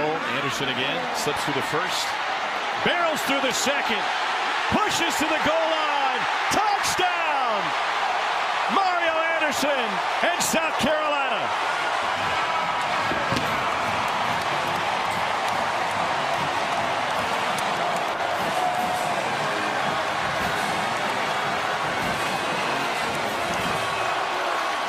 Watch Tree Babaladu right here, left tackle, 51, getting out on your screen right there, getting a block on the Camryn Richardson, then just pushing everybody in, and a great effort. Second, third, fourth effort there by Mario Anderson. Little bowling ball, 5'9", 208. What a performance. Wow. And what a turn in this game in the fourth quarter. South Carolina back up double digits. It started with the ball forced out of Will Rogers' hands, turned into a fumble that was recovered by Collier. They end up with a short field, and Mario Anderson did all the work on his own at the end. Shane was coaching defensive backs. Little squib kick, and State's going to try to return it. And Xavier Thomas taken down at the 15. He said it was the second game of the season. After game one, Ellis Johnson, the DC, said, you know what, Shane, we're going to need you up in the press box for the game. So lo and behold, he gets on the elevator, the doors open, and there is Emily. He said, I know it's really cheesy to say love at first sight, but it was. Now, he was so dialed into coaching, his friends couldn't even get him to come out. Finally, they're driving home one day after a game at Alabama. His buddy Brett Pendergrass is driving behind him, and he runs out of gas. And he says, Brad, give me right back, man. I got to leave my car here. He goes, I'll give you back in what condition? Get in the car with me. It's Emily's 21st birthday. She's been begging to spend time with you. You got to come to the pizza joint with us. He relents. The rest is history. I thought you were going to say the elevator opened and he was thinking nothing about the game. So I appreciate the fact that Coach was locked in. You know what I mean? That's right. Emily's probably like, why did it take so long? Come on. Nice of Emily to host our crew last night. Her parents in town, a bunch of friends from Starkville. She graduated Starkville Academy, was working in the sports information office when they first met. On the sideline, a little back shoulder throw, and that was a tug, and there's a flag.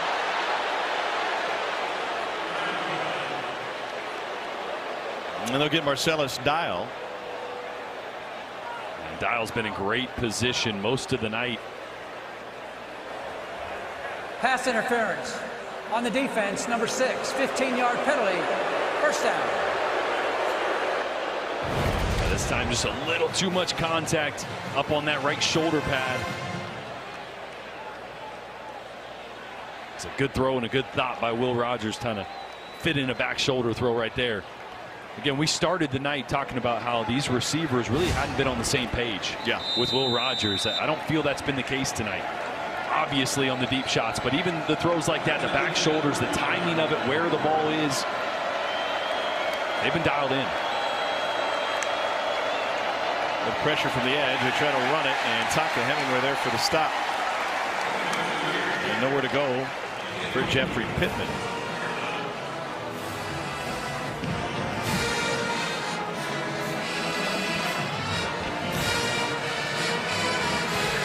Eighth tackle behind the line of scrimmage for South Carolina tonight.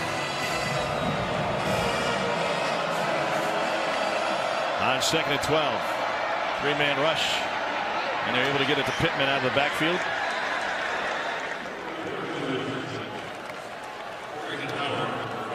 Well, that'll bring up 3rd and short.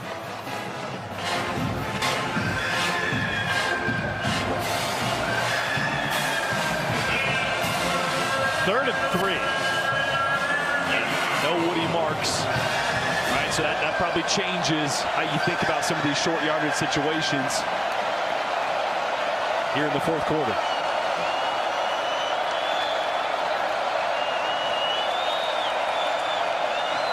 Pressure coming. Rogers incomplete. Nearly picked. Dial was right there. It's again something we saw a lot during against LSU. Xavier Thomas and Rogers were on the same page. No, I don't like the play call. I think Kevin Barbay's called a great game, but you roll to the left, you limit the opportunity. There's only one read right here that Will Rogers have. It's Tulu Griffin in the slot. You're rolling a right-handed quarterback to the left. Tough on the 3rd and short, but they're keeping the offense out here for 4th down. Trailing by 10. They got to hurry here. Play clock is at 6. Rogers doesn't see it. He's got a direct traffic with Pittman, and they had to use a timeout. Before the snap, timeout. Well, there's a direct result of not having Woody Marks in the game. The injury continues to hurt State. Timeout used. Latimer. All right, love this stack formation to the field. You're going to see Tulu Griffin as the inside receiver. A lot of times they'll try to get him to break out, create some separation with that formation. Now 4th and 3 over the middle, complete for the first down. That's Justin Robinson. It's a pickup of 15 for the Georgia transfer. Boy, and they did. But Will Rogers liked his matchup backside a little bit better. Great job. You see a couple defensive linemen drop back into the windows. Still squeezes it in there. Great throw. Great catch there by Justin Robinson on the back shoulder.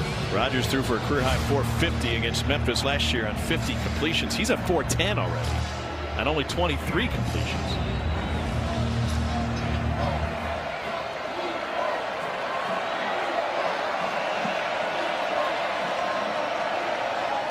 Play action again.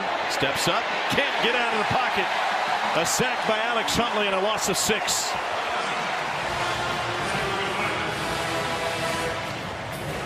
Boy, just a little bit of a delayed blitz here by Debo Williams. Going to see him buy some time and then shoot this gap to provide the initial pressure here on Will Rogers. Caused him to step up, and then Huntley there to clean it up.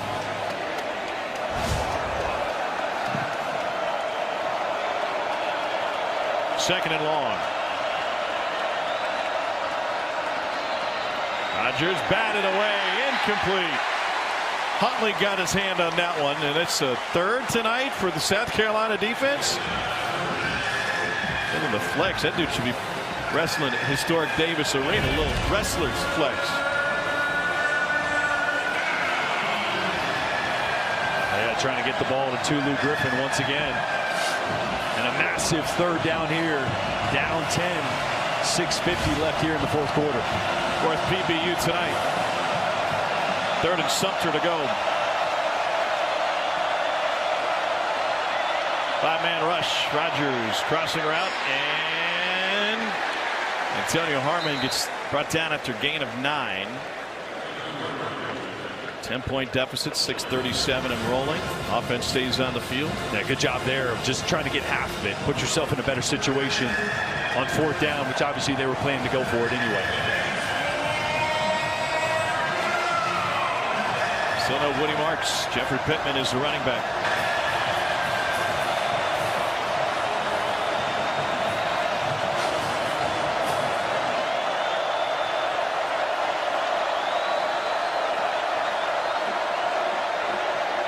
Over the middle, incomplete. Trying to find Justin Robinson and just sailed it. For a guy who's had 4 bad at the line of scrimmage, Rodgers just overcooked that one. Well, Shane Beamer's goal is to get the run game going this week, and he has, behind not just Mario Anderson, but the big offensive line. And Cole, Nick Gargiulo is helping pave the way up front. He brought the intensity. He brought a different attitude to this offensive line. Shane Beamer told me that. Dow Loggins, offensive coordinator, told me that. Said as soon as he arrived last year, they knew exactly what they were going to get with him. And a couple of things you might not know about playing football at Yale. One, as a graduate transfer with COVID, you can't use that extra year at the school. Once you graduate, you got to go play football somewhere else. Nick wasn't done playing football. You also might not know they only have 1 captain every year. I asked him, how cool is it to just be the only captain that a team names the entire year? He said, man, you walk in that hall of captains that they have there at Yale, and you know that Yale and Harvard are the only 2 schools that do it. It's a really cool honor. And then I asked him what the most difficult class that he took at Yale was, and he said, econometrics. And I actually thought he was messing with me for a minute because I wasn't sure that was a real word or not. And then I asked him about the look. I said, you get a hard time for kind of your look, you know, the mustache and the mullet and the whole deal? Or, you know, people know you from an Ivy League school, they didn't really give you a hard time. He said, no, man, I got immediate respect because of this look.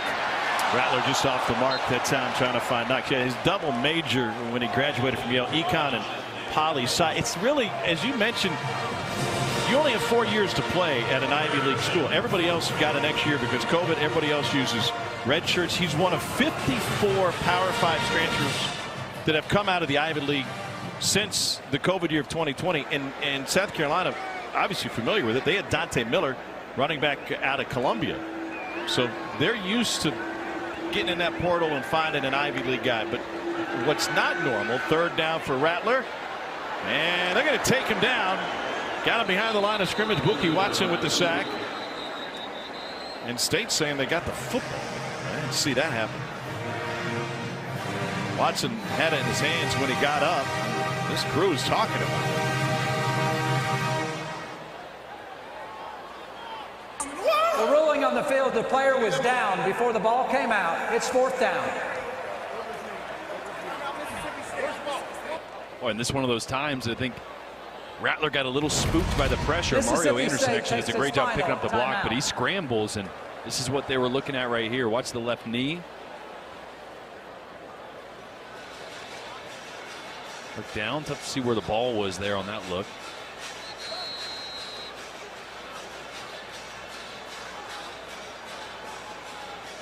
Looks like that knee is pretty well down. Gamecock operator, please reset the Gamecock to 508, please. 508, please. In fact, it doesn't have to be the knee. It could be the lower leg, any part of the body that's not the hand or the bottom of the foot. You trying to show off? Yep. I've read the rule book. Let's get it to Laura Rutledge and our friends at Academy Sports and Outdoors. Wherever fun happens,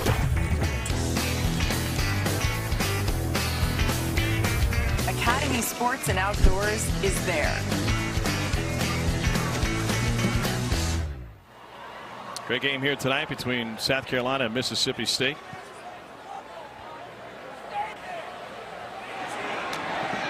Took it inside the 10.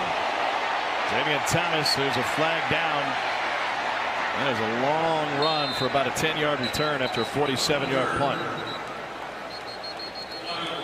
And they're going to back him up a little bit.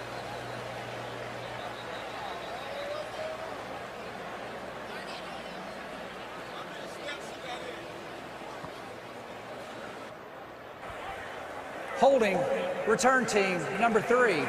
Penalty enforced from the spot of the foul, half the distance. It's first down.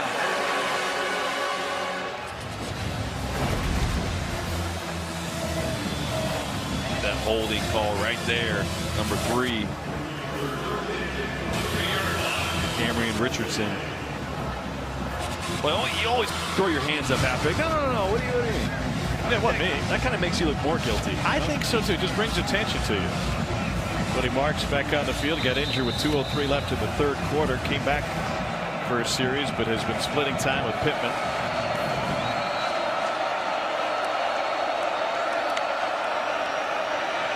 Rodgers finds Marks out of the backfield. No gain. Down 10 here, just under 5 minutes left. This will get back to looking more and more like the air raid that we saw last year, right? A lot of gun, quick throws. South Carolina's not going to be playing as low as they were with those safeties. They're going to play a little bit more of an umbrella coverage. You see all these guys trying to keep everything in front of them.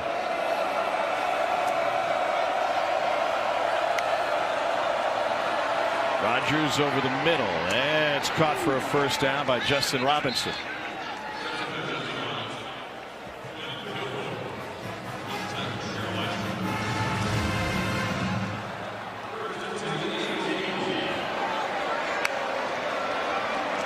Rodgers going deep down the sideline. Oh, bobbled and incomplete.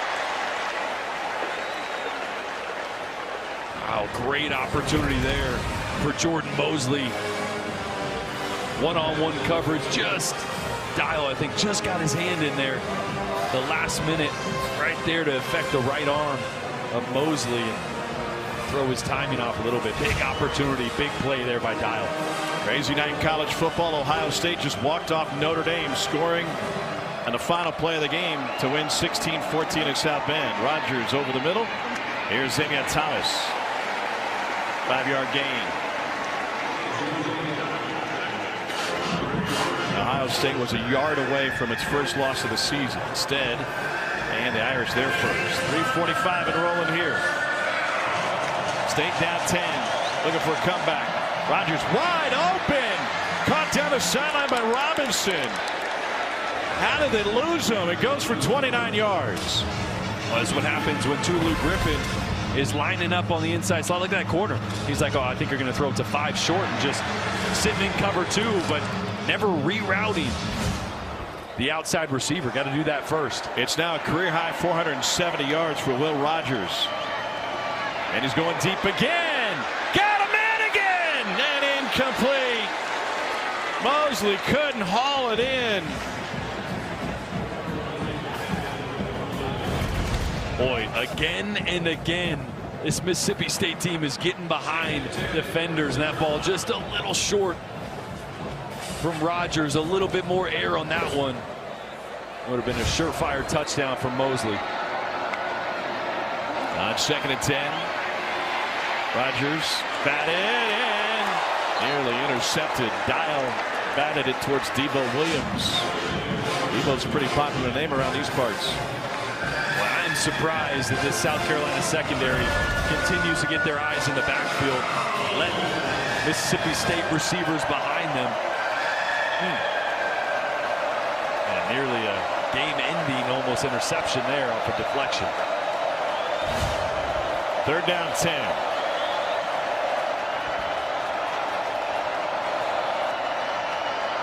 Rodgers incomplete.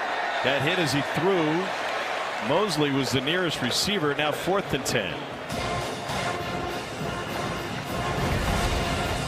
What big hit right after he releases this one from TJ Sanders. He's had another big game in his first start here. So here we go with 3:08 to play. State only has 1 timeout left. Tulu Griffin right there in the slot. He's been their go-to guy. Rodgers trying to buy some more time, and sliding catch made right at the marker. And Screed Whittemore with his first catch. He had a great opener. Get a correction to what I said a moment ago. State is out of timeouts. Clock won't stop on a first down until we get inside 2 minutes. Bulldogs need to preserve as much time as possible. Over the middle again, little bit behind and incomplete. Well, Will Rogers has had a career high night, but once again his misses are big misses. They're just not being on the same page.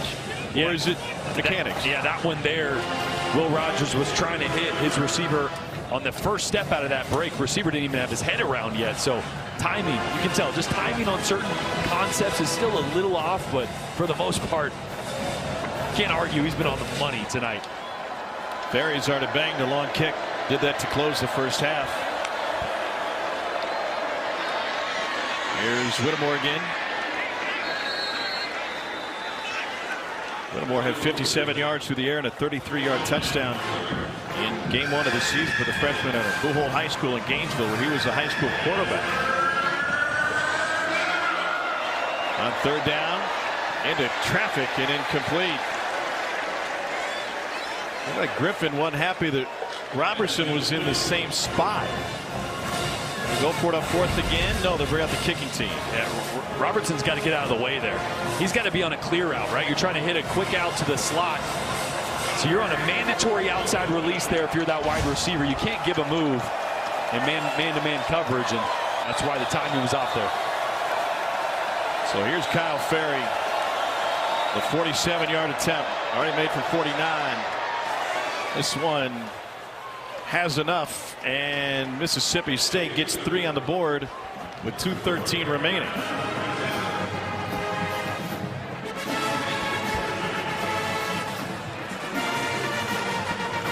Shane Beamer there calling for hands team, as you expect. Mississippi State.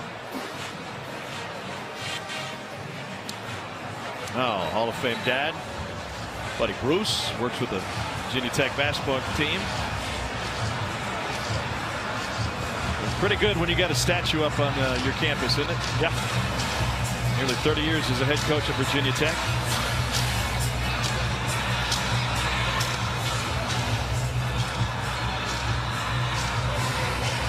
Last successful Mississippi State onside kick was 2020 in the Armed Forces Bowl against Tulsa.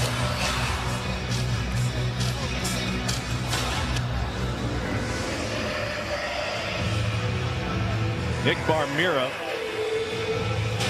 will be the onside specialist here. Among the hands team members for South Carolina is their linebacker Stone Blanton right in the middle. Little fake to the right, chunk to the left, and smothered by South Carolina. So the ball at midfield. The Carrion Joyner is the one who found it. When onside are harder and harder to convert than they've ever been. Yeah, you just really need that one more low bounce before the big one. You need 2 quick ones. Interesting to note, though, on the other side of the hands team, Tonka Hemingway, defensive lineman, was the guy that's going to catch it. Like they have like 4 defensive guys out. Yeah, they got D lineman that got hands. Probably plays into that conversation where they got 2 mini hoops in the D lineman room. Play a lot of basketball, a lot of athletes in there. So get those big boys with big mitts on the hands team too. The architect of Beamer ball in the house tonight. Operator, please reset the game clock to 2:12. There should have been 1 second off. 2:12, please. Thank you. Mississippi State is out of timeouts.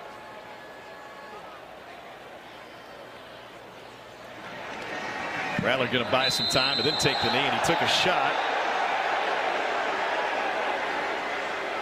And Deontay Anderson and Rattler just trying to walk away. I mean, that's just football, isn't it? Yeah, well, we saw that happen in the Florida game too with Graham Mertz at the end of the game. I will say, like, he's got to try to. I mean, if you're not down, it's what it is. Whitehat always told me you got to go down. I can't protect you if you're going to try to buy time. You need to go down right away, declare yourself. Otherwise, those guys have a right to try to get you before you put that knee down. Spencer said, "What's the math here? Are we good for victory formation or not?" I'm going to let it roll.